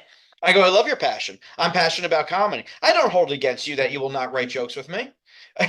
Right. Again, I never said no to this. I'm very concerned that if I do not invest with you, then you take it as if I'm distrustful of you or I'm rejecting you. This is what makes me very hesitant. It seems like I can't win with you. Right. She goes, Davin, it's not really an investment question. It's an attitude issue. Oh, wow. So now you have an attitude. she goes, continues, I don't need you to do something for me. I just want you to know what I'm doing every day. Instead of sharing it with you, it's better to let you directly participate in my life. No, it's not. No. She continues, To get my mortgage. The guy that did my mortgage, great guy, usually get. I didn't go with a picnic with him. I didn't go to a barbecue. I was there at Christmas. Yeah. well, maybe your life would have turned out better if you did. Maybe that was your true love. You were just ignoring his advances. He loved your money and you loved your house. So she continues, love does not win or lose. If you have to divide the winners or losers, then both of us are losers. We lost each other for some external things. Worst love song ever. Yeah. Ooh, yeah. This is when Taylor Swift's at the bottom of the barrel. We lost each other for some external things. Ew. I don't know if the Swifties are going to swallow that one. Yeah, no. Yeah, no. Worst Taylor Swift song ever. Ugh. I go, I never had you to lose you. I was never given the chance. Right. She goes, at least you know what I'm talking about. When I share the results of my investment instead of numbly telling me, Jenna, you're doing great. Does it make sense? But I've already told her I know what the fuck she's talking about. Right. And it's like, instead of numbly saying, Jenny, you're doing great. So now she's saying that because you don't have passion for crypto, that you're going to just like go, Yes, dear. Yes, dear. When she talks about her business. No, I would go, Jenny, that's great. Now suck my cock. I have passion. I'd like you to have passion too. Yes. Show me the passion. We're going to share something. First, you're going to give, then you're going to receive. I am sharing my passion with you. There you go. Now DJ Dangler's looking at you. He's got one eye open. Dangling. She continues, you have a chance. You're always in my heart. It's easy, but you don't want to. I'm a shy person. I don't like to speak so bluntly. Since you want me to be like this, then I can only do this. I go, Jenny, I understand your line of work. I have invested. Just because I divested of crypto does not mean I know nothing. And of comedy, Jenny, you don't understand how a joke is constructed, how a cough affects a joke, how a tagline works, how what acting out means. Oh, sorry, that wasn't in there. Wait a minute. Wait a minute. The other stuff was. Editing on the fly. Jenny, I can't believe I have to explain comedy to you. Yeah. Hey, Ben. All right, Jenny, it's your chat. Whatever you say, you're right, Jenny. Hey, talk about timely. Wow, how did you know all that, Ben? Jesus, that was all there. Damn. It really was. What? Well, except for the acting out. Yeah, look, that shit was there. Oh my God. I wasn't making that up. That was there. Wow. The only thing I made up was the acting out. Well, I mean, all this stuff. But the only thing I just made up was the acting out. That's weird. Yeah, well, it's perfect timing. Damn. I guess Joe needs to go to more mics when we're talking about this shit. What do you mean? Well, when Joe talks about mics, apparently I talk about comedy with my scammers. It's synchronicity. Yeah. I go, I don't begrudge you. I share because you are my friend or my woman. Yeah, I don't know what the fuck you are. I never ask you to be blunt. I never flirted out of respect for you. I respect you are different than me. I like it. I mean, a little bluntness would be okay once in a while, LOL. She goes, well, let's talk about it here today. And continuing this will only make us all lose our good mood. Since you don't like it, then I won't force you anymore. I go, you're free to speak as you wish, whenever you wish with me. I didn't say I won't. All right, good. We are almost done with this day. Okay. Because if it was going to go on and on, I was going to end this day. But I go, you're free to speak, speak your mind, whatever you wish. So she goes, what exactly do you mean now? I go, I also have come to accept I am not the type of man who moves mountains for you. Makes your heart skip. She goes, do it or don't do it. It's that simple. Ugh. Ugh. She goes, I don't like men who are not decisive. You don't have to make excuses. I decided I didn't want to invest with her. I know. And then before she said I kept on standing my ground. Yeah, she did. Oh, it's infuriating. There's not enough continuity in this chat. No, there's not. It's like, oh my God, Waffle Queen, you're killing me. As opposed to the Blue Waffle Queen. Ooh, please, ooh. She goes, if you want to do it, then tell me. If you don't want to do it, we are still friends. I go, I'm decisive. I am also not rash. She has a rash? No, I started scratching. Oh, okay. She goes, don't feel embarrassed. I respect you and I hope you respect me too. And answer my questions head on rather than prevaricate me. What does that word mean? It means waffling. How the fuck does she know that word? I don't know because she didn't know normal words. I need this translation app for my everyday life. Seriously. I'm glad you know it. Somebody's smart here. Oh, I don't know about that. No, close enough. It's all graded on a curve, so. So for this room, you're smart. Oh, thank you. Yes. I go, I've answered every question head on. I have told you what happened to me, but you have no empathy towards me. That's fine. So she goes, so it's a refusal? I don't understand what you're talking about, really. I go, again, I never said that. She goes, so do you do it or don't do it? I see you mean you can do it, but need us to meet each other, right? I go, I have mixed money with a relationship and it was a disaster. Now I invest on my own for fun. You don't. Yes. I go, you don't want to meet me. She goes, forget it. I don't want to continue this topic anymore. I'm tired.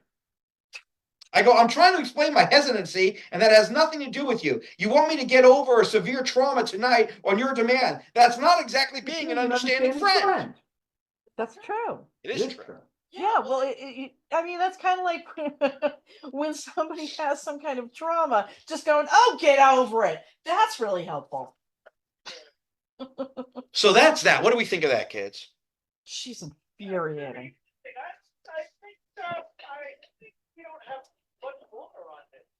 Yeah, I don't. I don't think I want much longer on this. No. I think she's a dirty prevaricator. Listen, I wouldn't know if she's dirty or clean when she prevaricates. I'm trying to think about what the crux of this was though today. It was all over the place. It was all over the place. I mean, she did want you to invest, but you're saying no, and then one time because you continue talking about it, she thinks that you're waffling, and it's like, no, I'm just finding different ways to tell you no, and and she's just like, well, I can't share my life with you if I can't share this thing I'm passionate about with you. I think the big thing. Like the whole thing is sharing the light. It's like, are you being friends? Are you going to have a romance? Or it wasn't very clear. She didn't want to go that way, Right. you know. And you mentioned that you were going to be friends, but it's like she wants to do business. You got it was very mixed signals on that. Very. And you know, it's just like, okay, so if you don't want to be together romantically and you just want to be pals, then why are you fighting him so hard on what kind of man you want him to be? It's like, well, if he's not going to be your man, why do you care? And how romantic did it get? It didn't really get It never that did. romantic. Not, you know. I never even got a semi during this whole interaction. You're like, You know? you're like, as sexy as it got was they rubbed elbows. I mean, Please, if only. no. Too much. That's too intense for her. But also remember, I told her I lost money with a significant other before, and I'm hesitant, and she didn't give a shit really. No, well, you know, What have you ever? really, I mean, we've seen them always, you know, you can say, please, in the very, very beginning, you got shot and they just like rolled over that like it didn't happen. It's just like, get to the prize, get to the prize, get to the prize. Ignore what he's saying, get to the prize. Well, she also said that I think she's a fake. I know. Do you think that I'm faking? And it's like, well, yeah. Yeah, but I can't tell you that. But that's a great way to you know, get somebody on the defensive and to just say, so you think I killed him? It's like, whoa, you wouldn't say that if you were really the murderer, would you? So you get people, then you're in the position of, no, I don't think you're the murderer. And they are. But I think also the key thing is like, or I think you're thinking. I think the proper word is leading on. Are you leading me on? And Oh. instead of faking, I mean, they don't know how to use the word why would you say something, but I think basically behind faking, I think what you really meant was are you leading me on? Which again, yes, you are. Yes, you are. I'm trying to make friends. I don't know what you're talking about. Yeah, right. Well, she's an amazing pal. I hope I get to meet her. This is She's lovely. Like this isn't even a romance scam. It's like it's not even a good pig butchering scam. Like that's where she's trying to get me to. Yeah, But she's not good at she's it. not good at it. No. And all this, I'm shy. No, you don't like him. Why do you keep saying I'm shy? Oh, that hurts. I'm sorry. That's right. So All right. nonsense. All right. I'd like to thank Sensei Russ for Deco. Thanks, Russ. Thanks, buddy. Long-time friend and long-time supporter. Yes. Yes. Well, for Canada, Jersey, it's a fine dining Italian restaurant. Because in Villasetti will make you feel like you've been transported to the old country. And every year you compare care and attention to detail. That's Portobello Chef. Happy to cater to any dietary need. Let's treat every visit. It's not just a meal, but it's going to be an experience. Portobello, they're open for lunch and they're open for lunch and dinner. Monday through Saturday and on Sunday, Portobello features the sumptuous bunch of additions to their dinner menu, which is available all day. Friday, Saturday nights, Portobello, which is live entertainment starting at 9 p.m. Portobello Banquet, that's your destination for that special event. Sweet 16, wedding, office party, anything that has to impress. With their professional staff will ensure that that event will not be just an occasion but a memory. Portobello Banquet also hosts popular common nights throughout the year, which are produced by our pal, Davin of Sites for the Productions. We got a great show this Friday the 15th. It's going to be Eric McMahon, Joe Conti, and Debbie Bass. John Conti. You got the wrong Conti. What did I say? You said Joe Conti. It's John Conti. Joe Conti. Sorry, John Conti. Hey. Two different people. Yeah, and it's going to be a great show. Don't miss it, dial 201-337-8992. get those reservations in, folks. Going to sell out. Experience Portobello has to offer at 175 Ramapo Valley Road, New Jersey. Learn more. Give a call 201-337-8990. That is 201-337-8990. Or visit the website portobellonj.com. You deserve the best. You deserve a great night out. You deserve Portobello. Side Spinning Productions putting on that great show and many other great shows and just killing it. They can put on a great show for you. Go to sidespinningproductions.com or give them a call, 551-404-3094. Joe, where are you going to be? This Thursday, the 14th, I'll be the home club on the island of Gospel side. But Fire Comedy Club over in Bohemia. It's going to be great. Adam Ferrara's going to be popping in, so we might have to work a little right now. Reservations, so call at 314-675-5413 or go to bohemia.com. All right. Wednesday, March 13th, I'll be hosting trivia at the Wicked Wolf Tavern in Hoboken, New Jersey. Always a fun time and it costs you nothing.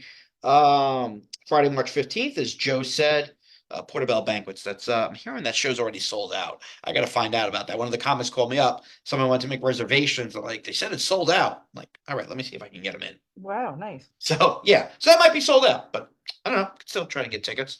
Sometimes tell me you know me.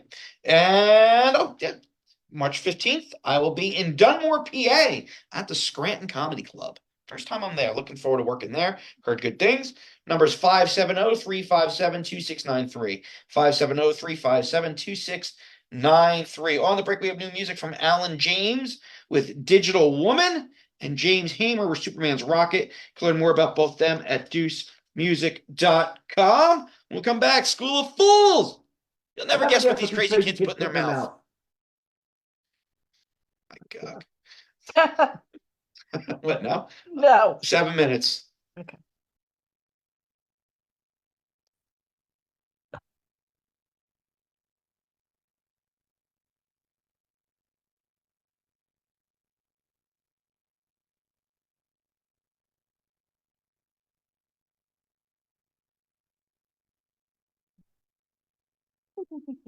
Isn't DJ Dangler a great euphemism?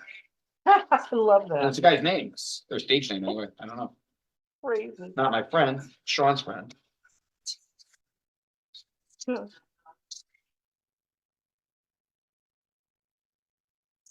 Well, Neil was in a band with a guy whose stage name was Phil McCarthy.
Hang on.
Watching Oppenheimer?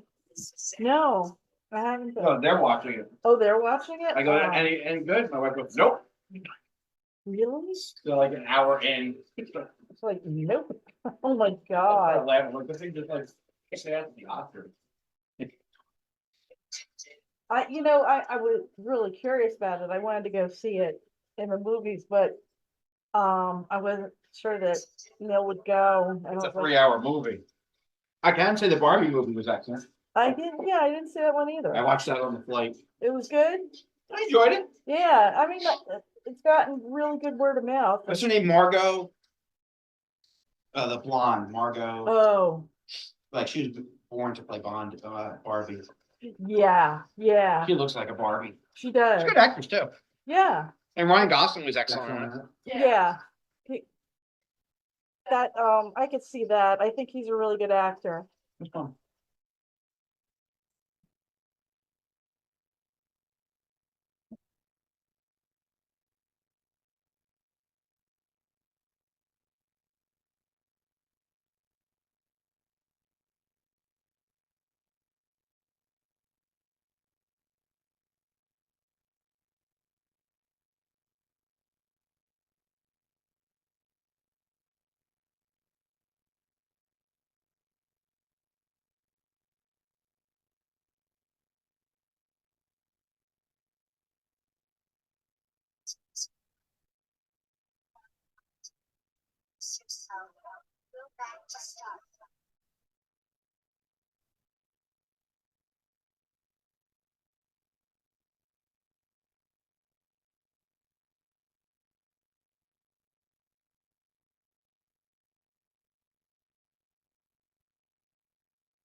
That what it says? Yeah.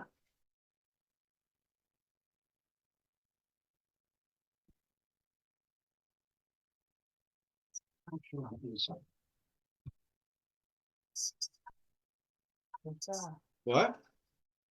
Your show.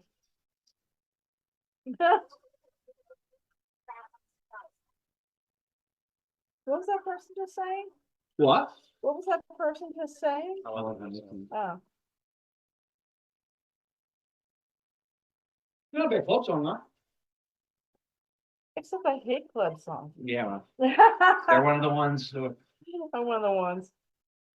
No, I mean, there are some good ones, but this one's It's very not fast. one of them. If I move my hips to this speed, I will lose a hip. Yeah, I'm gonna need some like Traction. I'm gonna need some hardware installed. I'm not gonna be moving for a while. Yeah. No kidding. Just here, set up a straw. Yeah, really. I'm kind of done. I danced. I did a dance. Please, sneezing could put me out for a week. Yeah, well.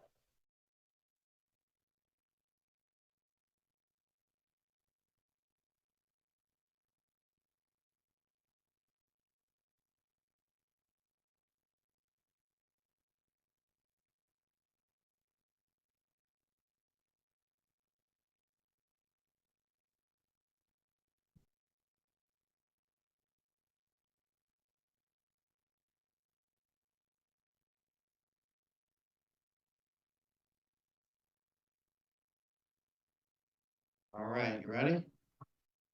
Yes. This is 10 minutes. Gotcha. Do you? Yep. You sure? Yep. All right. There Hope it is. so. Don't fucking disappoint me. You know I will. Fair. All right, hit start. Here we go. It's Wrecking Ball Radio. You know what you're getting. You with your expectations. Shame. You're expecting a modicum of effort. Look at this. Sorry, I don't know. I forgot where I was. Right. Stay in your lane. Hmm. I'll stay in mine. Good evening, everybody. You are listening to Davin's Den. Yes, Davin's Den, the show that is better than canceling the laughs. I am your host, Davin Rosenblatt. I am joined by Mr. Sunshine, Joe Curry. Hello, Joe. Hello, everybody. And lovely Pip Helix. Hello, Pip. Everybody. On the show, School of Fools, school sanctioned toe sucking. Finally, something preparing me for after school. Finally, a career I can pursue with pride. You know, Finally, something I can get behind. yeah, exactly. You know, they say that the problem with school today is they don't teach you how to have a career after you graduate. This school is. I don't see a problem, but I guess people did. Profitable. Comics in the news. Montreal Comedy Festival gets canceled. But maybe not the canceled you think would get canceled. Right. Maybe a different type of canceled. Different kind. And the Girl Scouts tell a troop not to raise funds with their name. And scammers. Wow. That was an interesting story. It sure was. It sure was. All right, let's start this off with some School of Fools and a little segment I call Lick It Up. I got the Kiss song stuck in my head. Yeah. Good song. 80s Kiss.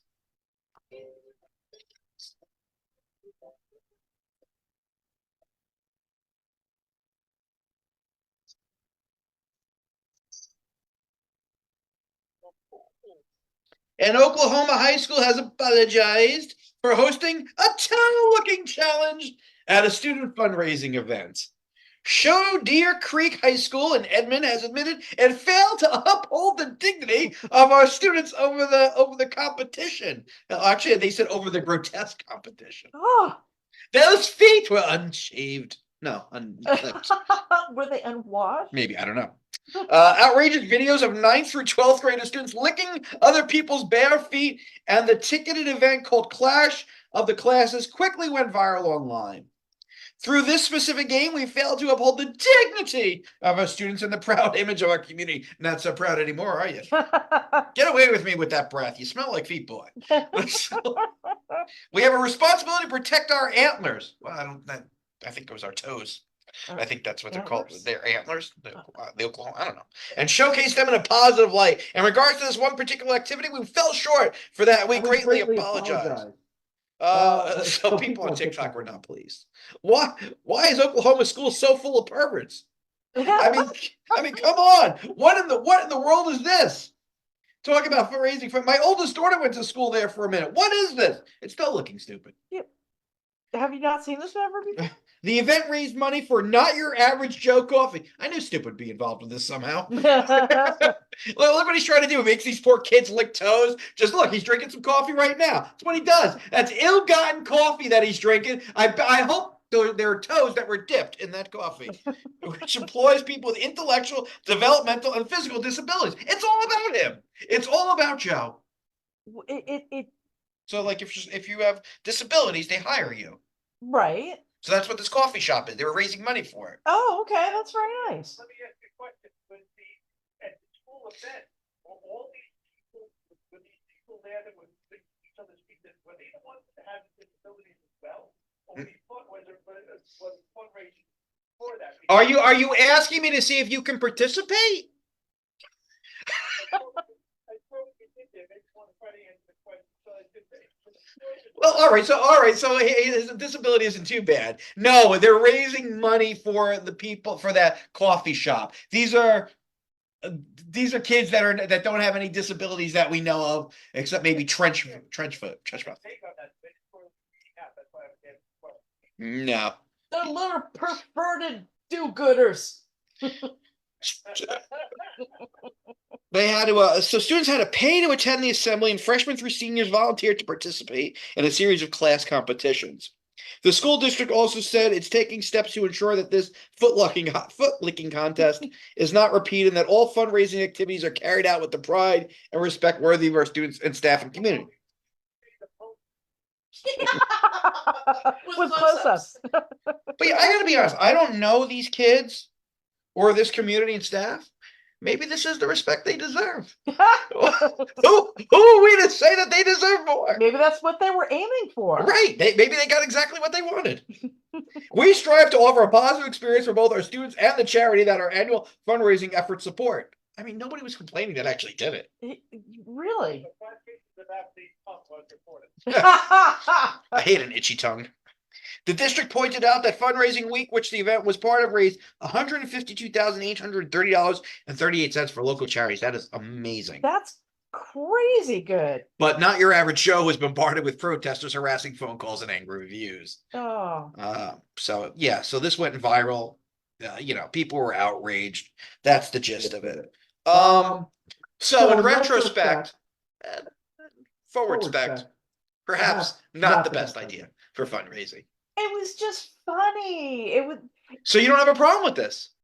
as a matter of fact, no, I don't. Really? No. With minors licking toes no, because the whole caste system in schools is so weird and so much. These are not fully developed kids. Like if there was a permission slip that went home to the parents, It would never happen. it never would have happened. But these are minors, so Yeah. shouldn't there have been a permission slip?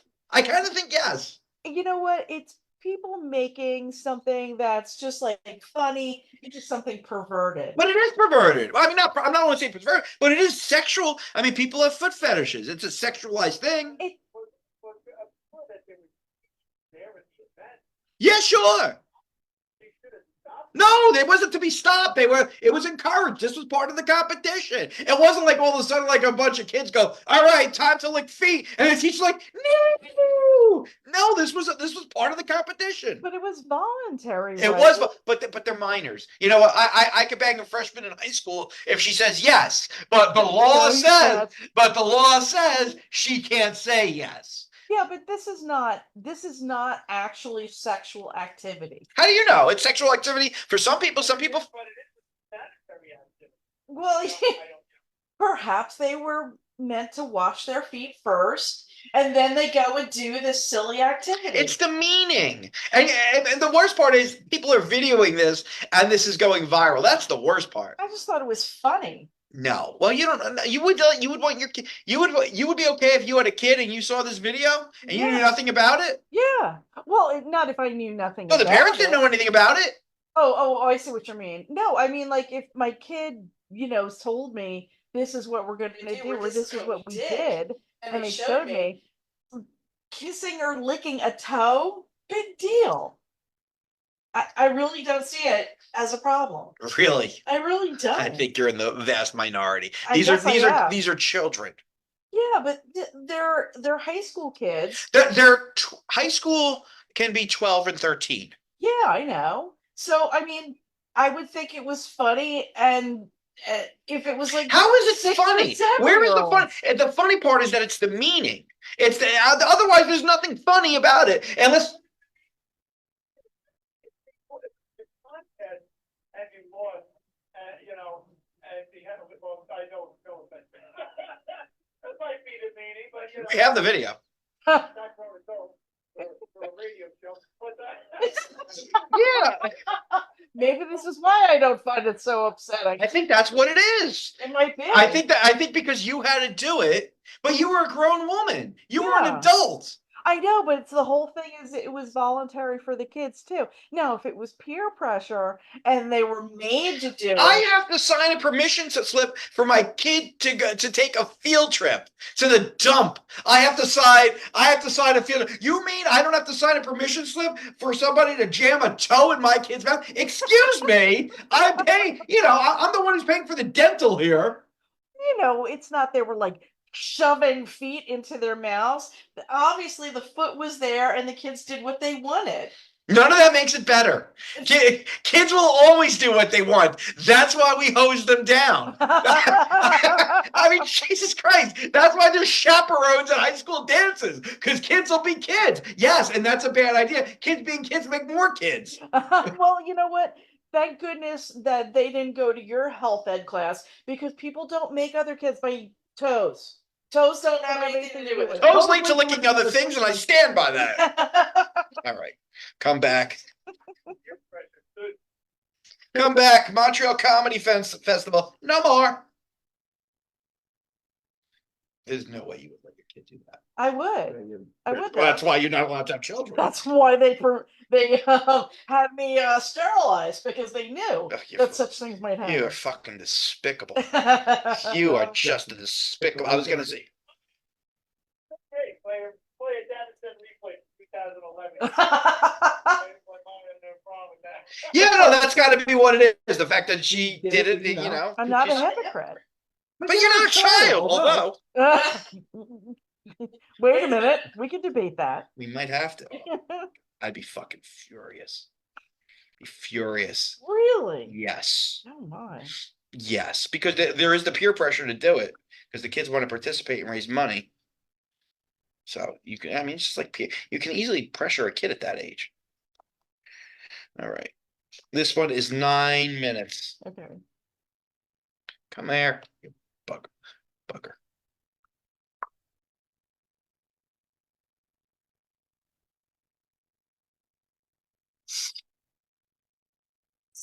It's Davin said. It's Davin said.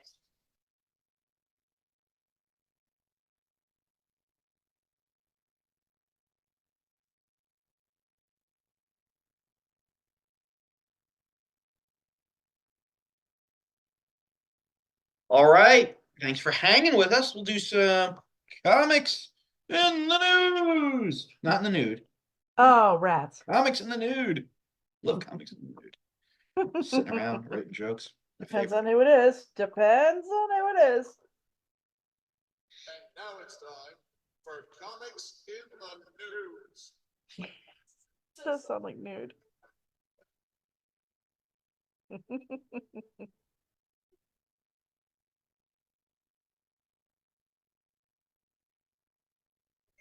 The 2024 edition of the Montreal Just for Laughs Festival is canceled.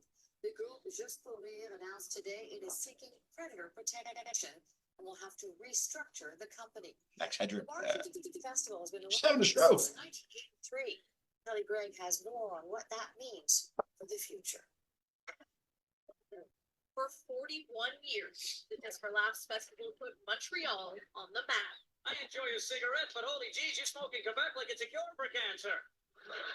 But this year, barring a last-minute save, the festival is canceled. The groupe Juste pour Rire saying the media and festival landscape has changed too much, and there was no other choice. Economically, a massive void. Just for Laughs really is the major Anglophone event, and cutting that out is another blow to the Anglophone community.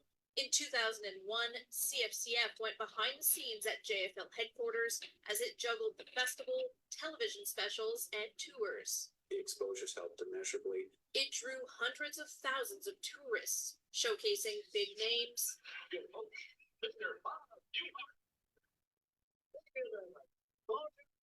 All right. So, oops. There we go. So, also the global pandemic forced them to effectively cease operations for 2 years, which significantly reduced their revenue, while they had to carry all the associated overhead costs. The pandemic was followed by the inflationary times, which they continue to experience, meaning their structure increased appreciably, exerting unprecedented financial strains. Julien Prolongé, a spokesperson for Groupe Just pour Rire Inc. I nailed that. Do you have to clear your throat during the show? I do. I think I nailed it. Confirmed to the Canadian press that 75 employees, around 70% of its workers were laid off. The festival has featured many of the biggest names in stand-up comedy: Kevin Hart, Dave Chappelle, Amy Schumer, Jerry Seinfeld. The group Juste pour Rire Inc.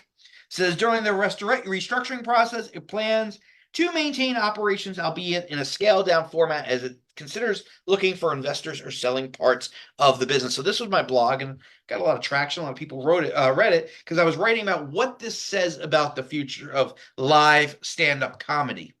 I don't think the future's good, kids, because I don't think the younger generations will support live stand-up comedy the way past generations have. Because when I'm in the clubs, I mean, you still see some people under 30, but most of them are over 30. So I don't think it's good. They're not really supported. They don't have the attention span. Yeah. I mean, it used to be when I started, I said this before, you could do stand-up comedy. A show could be like 2 hours. And that's time that the venue is selling food and drink Right. Then for the longest time, I think the sweet spot was like an hour and a half. I think it's an hour 15 now, which means a lot less selling food and drinks. I just don't. I mean, there's always going to be stand-up comedy. And also, like, part of that, like what a lot of the comics are sharing right now, or what I call either crowd work or combat comedy. We talked about this in the first segment of the podcast, where it's a lot of crowd work. Hmm. And that's what's getting all the likes and views, which is really important in comedy now, likes and views. So now people are not really coming to comedy shows to listen. They're coming to engage. Yeah, which is different. And you also have the aspect that when we were all coming up, watching comedies fans, it was always the younger comics that were pushing the envelope, stretching the words, stretching what you could get away with on TV. And the younger audiences embraced that. Now the younger folks don't want that. The younger folks are the ones that go, no, you've triggered me. Right. And the younger comics are worried about not triggering people. So they're not taking chances. So what's the point of me laying out my hard money, my hard-earned cash to go to a comedy show if it's not going to be exciting? Yeah, the zeitgeist has become much more conservative, and so they can't stretch as much. I mean, we have many times said that a certain movie or a certain television show could not have been made today because of the sensitivities that people have. And I mean, and that ebbs and flows throughout time, but we're talking about how is that going to affect stand-up specifically. And I think right now, because it's been it's way past its heyday, and it's been going downhill sort of in a while, and now because people are afraid, people who might like try to stretch the envelope, they're afraid that everybody in the audience is going to cancel them if they say the wrong thing. What do you think, Joe? So also with Canada, they don't have the freedom of speech that you can hear that we have in the States, where it happens sometimes in comedy clubs. Sometimes there are comics that are fine, that try to express against comics that rub somebody the wrong way. And also, the chatter I had when I was working a couple of weeks ago, there's one club that might take insurance out to cover a point of anybody trying to sue the club if a patron gets offended or triggered by something. It's getting out of hand, and obviously it's killing live stand-up. It's killing the Montreal Comedy Fest. As a matter of fact, every comic, at least our generation, in fact, one of the dreams was trying to go to Montreal. I'd love to go to Montreal. She went to Montreal. I would love to go. One of my goals is to go to Montreal. That's done. Something that every comedian strives for, whether we got there or not, is gone. Where are we going?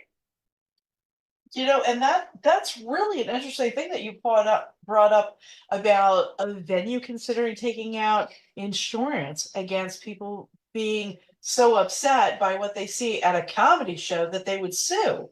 That's crazy. The margins are so low on some of these comedy shows as it is. Yeah. Like I can't imagine what an insurance policy for the low bar of being offended. I know. What are the damages for that?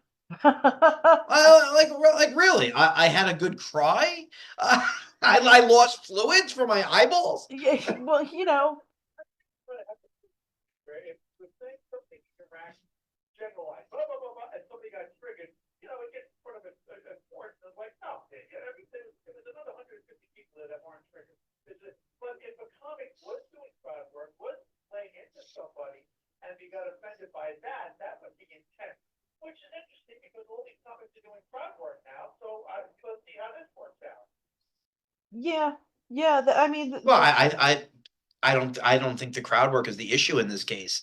I think people are triggered, are offended by ideas. Well, I wrote in the blog, I hear ideas and thoughts that I don't necessarily agree with. It doesn't trigger me. It doesn't cause any angst. I don't get upset. It's just something that I don't agree with. I don't have to like every joke. Yeah, but I think that the three of us would have to step back a little bit about, what triggers us and what doesn't, because we're a little bit more crusty and hardened than your average person, I think. No, I mean, I was telling you before the show, I saw something that was offensive. Mhm. But I mean, I'm not going to write letters. I mean, it's just, you don't want to associate with that. Yeah, I mean, I understand that. What are you gonna do now? What I'm going to do is I'm going to take a break. We'll be back. All right. Next segment, 10 minutes. I wish my eyes were better. Wish I was a little bit taller. Wish I was a baller. If I had a girl, I would call her. Know that song? No, I don't know that song. Ski Low. You're saying that like I know who that is. Okay. Never mind. All right. Oops, that's not what I want. Damn it! I screwed up. I wish I didn't screw that up. Screw the pooch. The pooch was asking for it. Yeah. What? No, what? Why are you sexualizing screwing the pooch? That's slutty pooch. Oh, I know, it's fine. No, you can stick your tongue on the dog's toes. That's good. Why don't you do that? No, it's fine. I like that. It's good. Yeah. Well, so we're raising funds for the ASPCA. What? 10 minutes on this one.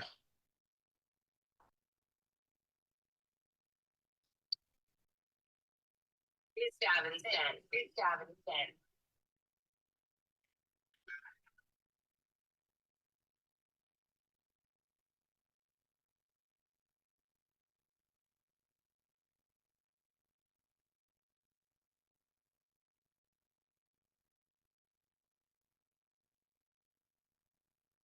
And we're back. All right. I don't know how to feel about this story, so I'll just feel myself. A St. Louis, Missouri mother said the Girl Scouts organization threatened her with legal action after her troops sold bracelets to help Palestinian children. Unhand those thin mints, woman. Now here's the part where I get to the story and go, why did I pick this? Nawal Abu Hamdeh. Of course you picked it because you can't pronounce the woman's name. That's how you thrive. You don't know I didn't.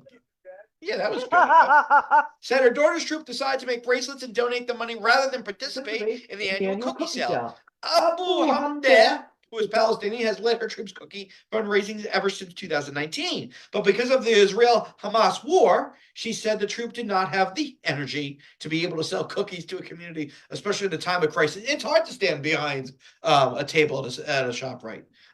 We were debating whether we had the energy to put into a cookie season as we were grieving. All right, you're not one of the Keebler elves. You're not making the cookies. You're selling the cookies. Yeah, that would take a little bit more strength. That's true. Yeah. IDF is coming. Cookie? Are you wavering? Eat a cookie. There's plenty of sugar in those. Don't shoot, Samoa. I mean, all right.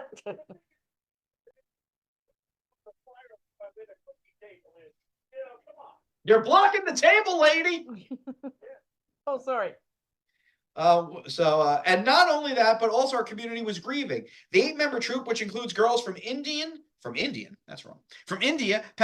Somalian, Palestinian, Syrian, and Jordanian background. I guess that's right. Finish the sentence, stupid. Led the project, Abu Hamdeh said. They held meetings about what material to use and where braids should be placed. The girls decided to sell beaded bracelets for $5 and clay designs for $10 and donate the money to the Palestinian Children Relief Fund.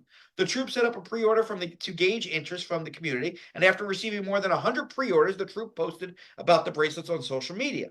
Almost immediately, Abu Hamdeh said she received an email from the Girl Scouts of Eastern Missouri telling her to remove anything associated with the Girl Scouts with the bracelets.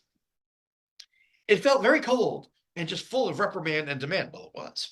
Abu Hamdeh said, you got the feeling, demanding that I remove the Girl Scouts logo, disassociate ourselves from the organization, and just continue this on our own personal time, deeming it as political and partisan, claiming that they have to be inclusive to all members, that they should be neutral on all sides. Abu Hamdeh said she sent an email explaining why the girls wanted to do the fundraiser and asked how it was different from the Girl Scout fundraisers for Ukraine. The organization responded by threatening to take legal action, Abu Hamdi said. Their email had a lot of legal terms like quit it, stop, a lot of policies. Yes, how I violated the policies of the Girl Scout handbook. The last sentence on that email really scared me. It said that I didn't take action, they would pursue legal action. The Girl Scouts denied that. Spokesperson for the Girl Scouts of the USA said that it's possible its policies state that Girl Scouts and volunteers are not allowed to fundraise for purposes other than Girl Scouting. Fundraising restrictions are lifted in rare cases, which include a brief period in 2023 and late 2024 that allowed fundraisers related to the Israel-Hamas war. Girl Scouts of the USA and our local Girl Scout Council build girls of courage. Yeah, we know what you do. Additionally, girls can always decide as a troop to use their cookie proceeds and donate to them charities of their choosing that appear in Charity Navigator. So what happened was Abu Hamid disbanded, the whole troop disbanded. Wow. And they did the bracelet sale, but without the Girl Scouts. So it's interesting because they did raise money for Ukraine. Yeah. But you go, all right, but Ukraine, they weren't the aggressors. But you go, here, the Palestinians were the aggressors, unless you feel that the Israelis are occupying their territory. It's kind of a tricky wicket. That's where the controversy lies, where, the Girl Scouts kind of had a right to say that, because basically it is such a flashpoint, and they're selling a cookie, to the Palestinian children, and it's just a flashpoint of who is right, who's wrong. They should just take a little side on. But you could say the same thing with the Russia-Ukraine war. You could say that. I mean, if there's a Russian community or a Republican congressman that want to buy cookies, they might be offended by this sale to raise money for the children of Ukraine. I think what the thing should be is you just got to sell cookies for Girl Scouts. I think that's what we have to do going forward. And that's what the Girl Scouts say. But that's not what the Girl Scouts say. The Girl Scouts say, well, sometimes we can waive it, and you could raise monies in the charities that we pick in Charity Navigator. So now I don't listen. Some of these Middle Eastern charities have been tied to terrorism. I don't know if this one has or has not been. Right. Obviously, if we knew it was tied to terrorism, then no, you can't raise money for it. But if it hasn't been tied to terrorism, I mean, why? It's just so hard because you don't know where that money's going. Because Hamas is the government there and the terrorist organization. Yeah, I mean, But it's a bad look. It really is a bad look to say don't raise money for starving, war-torn, traumatized children. Oh my God. You know what? Sorry, that's- You know what? If these kids are so traumatized, you know what make them feel better? Cookies. No. Oh. Toes. Suck a toe. According to Pip, you'll feel much better. I didn't say it was nutritious. The IDF is coming. The IDF is coming. Come on, children, gather round. Put down the shortbreads. Take out your tootsies. Oh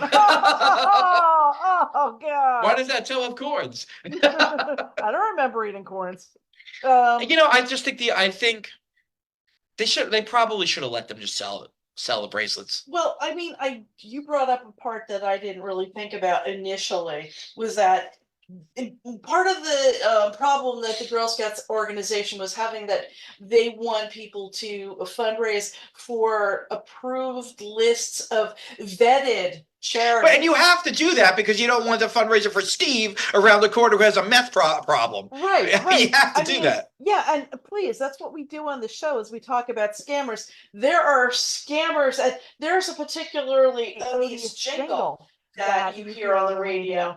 Cars for Kids? Yeah, I was going to say them, but yes. Well, they're known for being a fundraiser that has a much lesser degree of giving away the funds to where they purport. You mean the children aren't using the boats that I can donate?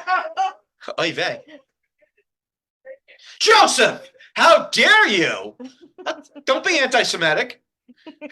Just don't buy any cookies and don't buy any bracelets. I think what Pip is saying, though, that a lot of the funds goes to overhead and such, and not necessarily, which could happen with any charity. Right, it could happen, but charities are vetted to see what percentage actually goes towards their state. So that's why something like Charity Navigator potentially could be worthwhile. But again, I mean, this is something relevant to this community. Listen, I think the Girl Scouts need to get out of all this and go, listen, you're just raising money for the Girl Scouts. We have activities. You can do your own thing. Yeah. Just, you can't do anything associated with the Girl Scouts. You can't wear the uniforms when you're going town to town. We fully encourage you to do your own thing. But the fact that they're making exceptions, I understand why this troop is upset. I get it. You know what? How about make it goal worthy to raise funds for a group that you feel is needy, and it could be like a badge worthy endeavor, but not necessarily associated with the Girl Scouts. It's just this is a project we did. If you're giving them a badge, you are associating it. You're putting your blessing on it. No, it would be a badge for fundraising, but not necessarily fundraising as a Girl Scouts organization, perhaps. I think this is the type of thing where some people are going to say the Girl Scouts look really good here, and some people are going to say they look really bad here. I just heard a statistic on the drive here tonight that said that 25% of the Palestinians in Gaza are starving. But where's that coming? Where's that statistic coming from? That's the problem. Yeah, that's the problem. But I mean, with something like that hanging out there, you have to say it was really a good motivation to want to. It's a good motivation to want to help starving kids. It is, but I could counter in. Well, what would help if you release the hostages. Right. I mean, it's just such a fraught thing. I know, but helping the starving children in Gaza is not taking away from the Israeli state. They're starving. It doesn't matter. The Ukrainians starving. Sorry? Take it up with Hamas. Yeah. Well, see, that's what I'm saying. This is such a fraught issue. It is. All right. When we come back, we'll fry and fraught with Elon Musk. That was not an easy one. No, it wasn't. That's why it's a good story. It is a good story, and it's terrible that you have to go back and forth. Like, are you allowed to raise money for charity, but not that charity? And it's hard. Yeah. It's a really tough judgment call on that. Really. Yeah, because like we were saying, it's just like you want to do the right thing, but it's like there's so much corruption in these countries that are the terrorists running the country?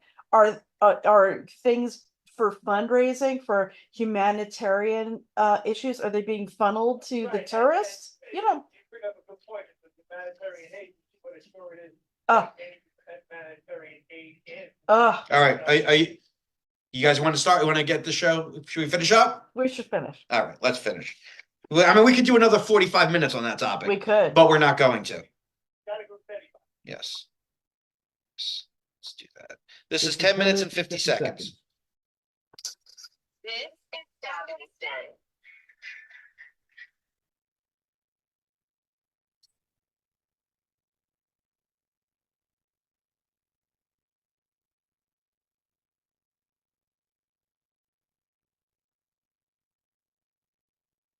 And we're back. I know that's one of Pip's favorite lead-in songs. She always jams out to that one. All right, let's do some scamming scammers with Elon Musk. When we last left off, Elon refused to pay to help out that victim that got scammed on his YouTube page from somebody pretending to be Elon. And fake Davin was not pleased with this. No.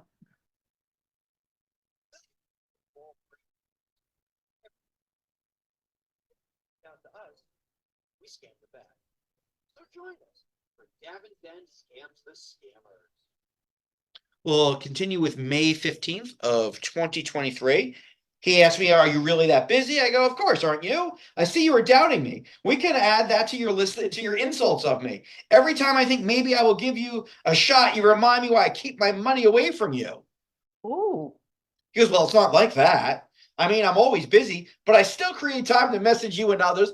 Aww. Oh, Elon, that's so sweet.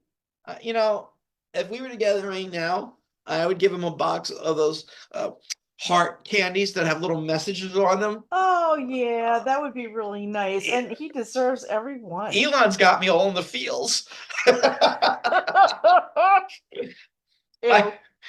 goes, I mean, I'm always busy, but I still create time to message you and others. I go, apparently it is. You just can't help yourself when it comes to taking shots.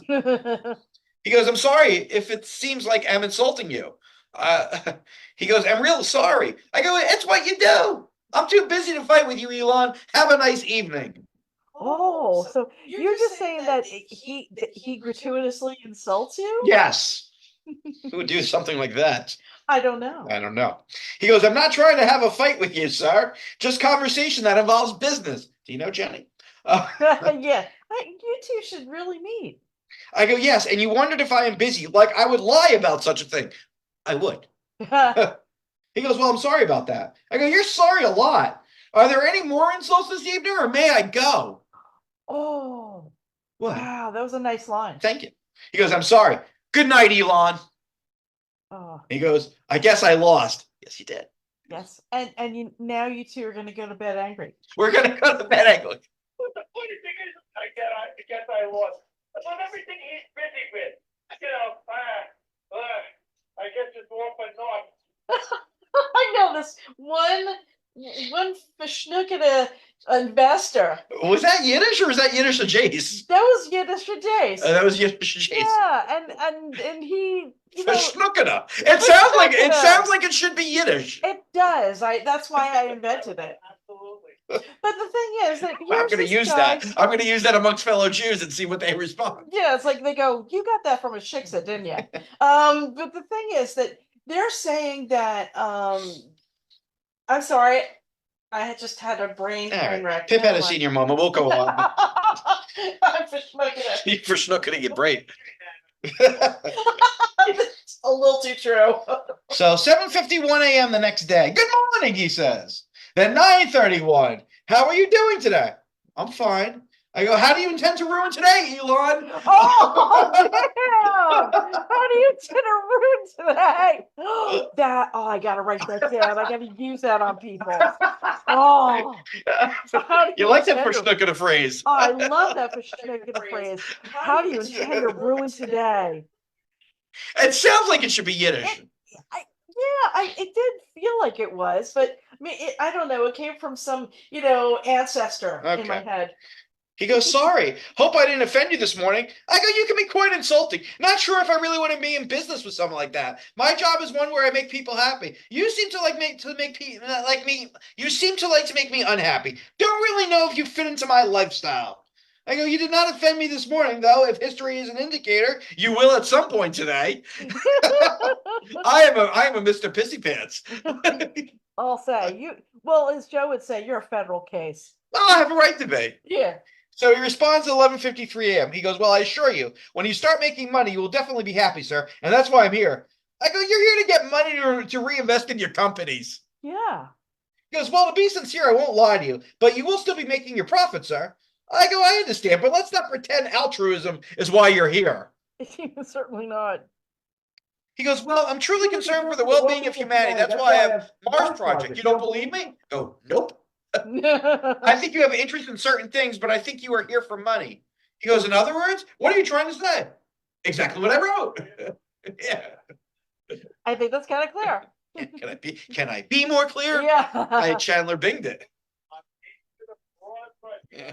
He goes, sir, even if I'm here for the money, your money is still not adding nothing to my net worth. No offense. Oh, no offense this time. Then at 5:46 p.m., he goes, hope you're not mad at me. I go, nope. Oh, wow. Everything's fine. I like that he needs your approval. Yes, Right? you should learn. You should be more like Elon. Take slack from that. But meanwhile, that's not too much, but your approval means everything. Oh, yeah.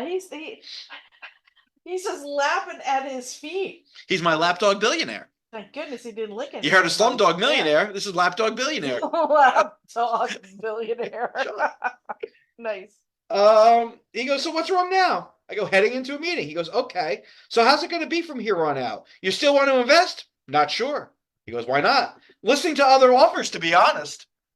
Oh. He goes, like? I go, what do you mean? He goes, what other offers are you talking about? I go, others have approached me about investing. I need to hear them out. Oh, no, you're cheating on him with other investors. I don't know if you know Mr. Bill Gates. Well, I mentioned Bill Gates before. Yeah, I've been emailing with him. Yeah, he seems for reals. He goes, really? Seems you don't find me reliable. I go, well, you've not really been what I was hoping for, but I've not made a final decision yet. Man, this guy is rolling his eyes so hard. Like, I am supposed to be like king of the world, and this guy is just driving me crazy. He goes, okay, well then. 1:38 p.m. the next day. Hello there, sir. How are you doing today? I go, fine. What's up? He goes, I'm good. Just want to check up on you. How is going for you over there? I go, everything is fine. How are you? He goes, I'm doing great. I said, excellent. How's work? I said, busy. He goes, all right. So anything about the investment? Nope. Oh man. He goes, so when will you be ready? I go, when I've made up my mind. And I haven't yet. So tough nuggies. He goes, all right. May 19th, 9:24 a.m. I go, who knew peeing would be such a big deal, LOL. Elon Musk wanted to build a bathroom. Oh, that's right. He had this like whole fakakta bathroom that he was building at the Twitter headquarters. Like he had to have his own special bathroom or something. I didn't hear about that story. Yeah, I got the link here. Funny. He goes, question? I go, read the article. I go, you're the star of it. Let me fill you in on your life. Oh, yeah, exactly. Let me do the work that you should know about you.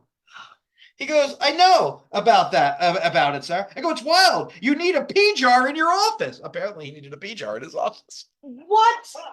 Yeah. What? Yep. For the man who has everything. Yeah. You know what I like to urinate in? A Vlasic pickle jar. I like a good Vlasic pickle jar with a wide mouth. What?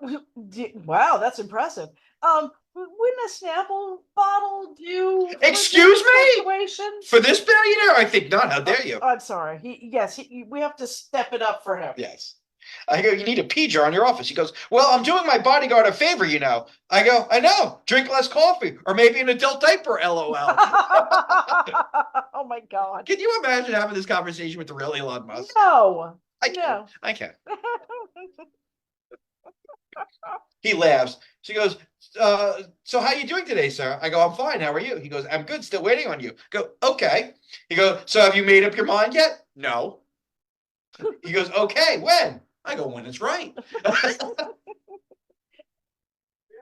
He really is. May 20th, 9:10 a.m. Good morning, sir. I said, good morning. How are you doing today? I go, well, how are you? He goes, good. How's work? I go, waiting for me as always. He goes, well, not really. Meaning it is there. He goes, since you said you are not ready and you're waiting for the right time. I go, yep. So when do you think it would be the right time? I go, are you familiar with the writings of Flemicus? Oh no, Flemicus. And that's where we will leave it. Oh no, it's Flemicus. A blast from the past. Oh, the writings of Flemicus. Yes. Joe, what do you got going on?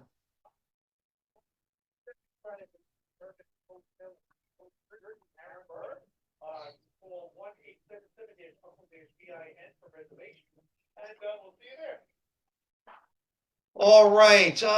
Wednesday, March 20th, I'll be in Hoboken, New Jersey, hosting trivia at the Wicked Wolf Tavern. Thursday, March 21st, Side Splitting Productions presents live comedy in Newburgh, New York at the River Gar Grill, starring Pat Dabier. We'll get his name right. I booked him. I should know his name. For tickets, call 845-561-944. 3/4. Friday, March 22nd, Side Splitting Production presents live comedy in Monroe, New York at Scalia and Company, starring Erwin Loring. For tickets, call 845-395-0906. This has been, yeah. If you like us, tell a friend. If you hate us, tell no one. Either way, please keep on listening.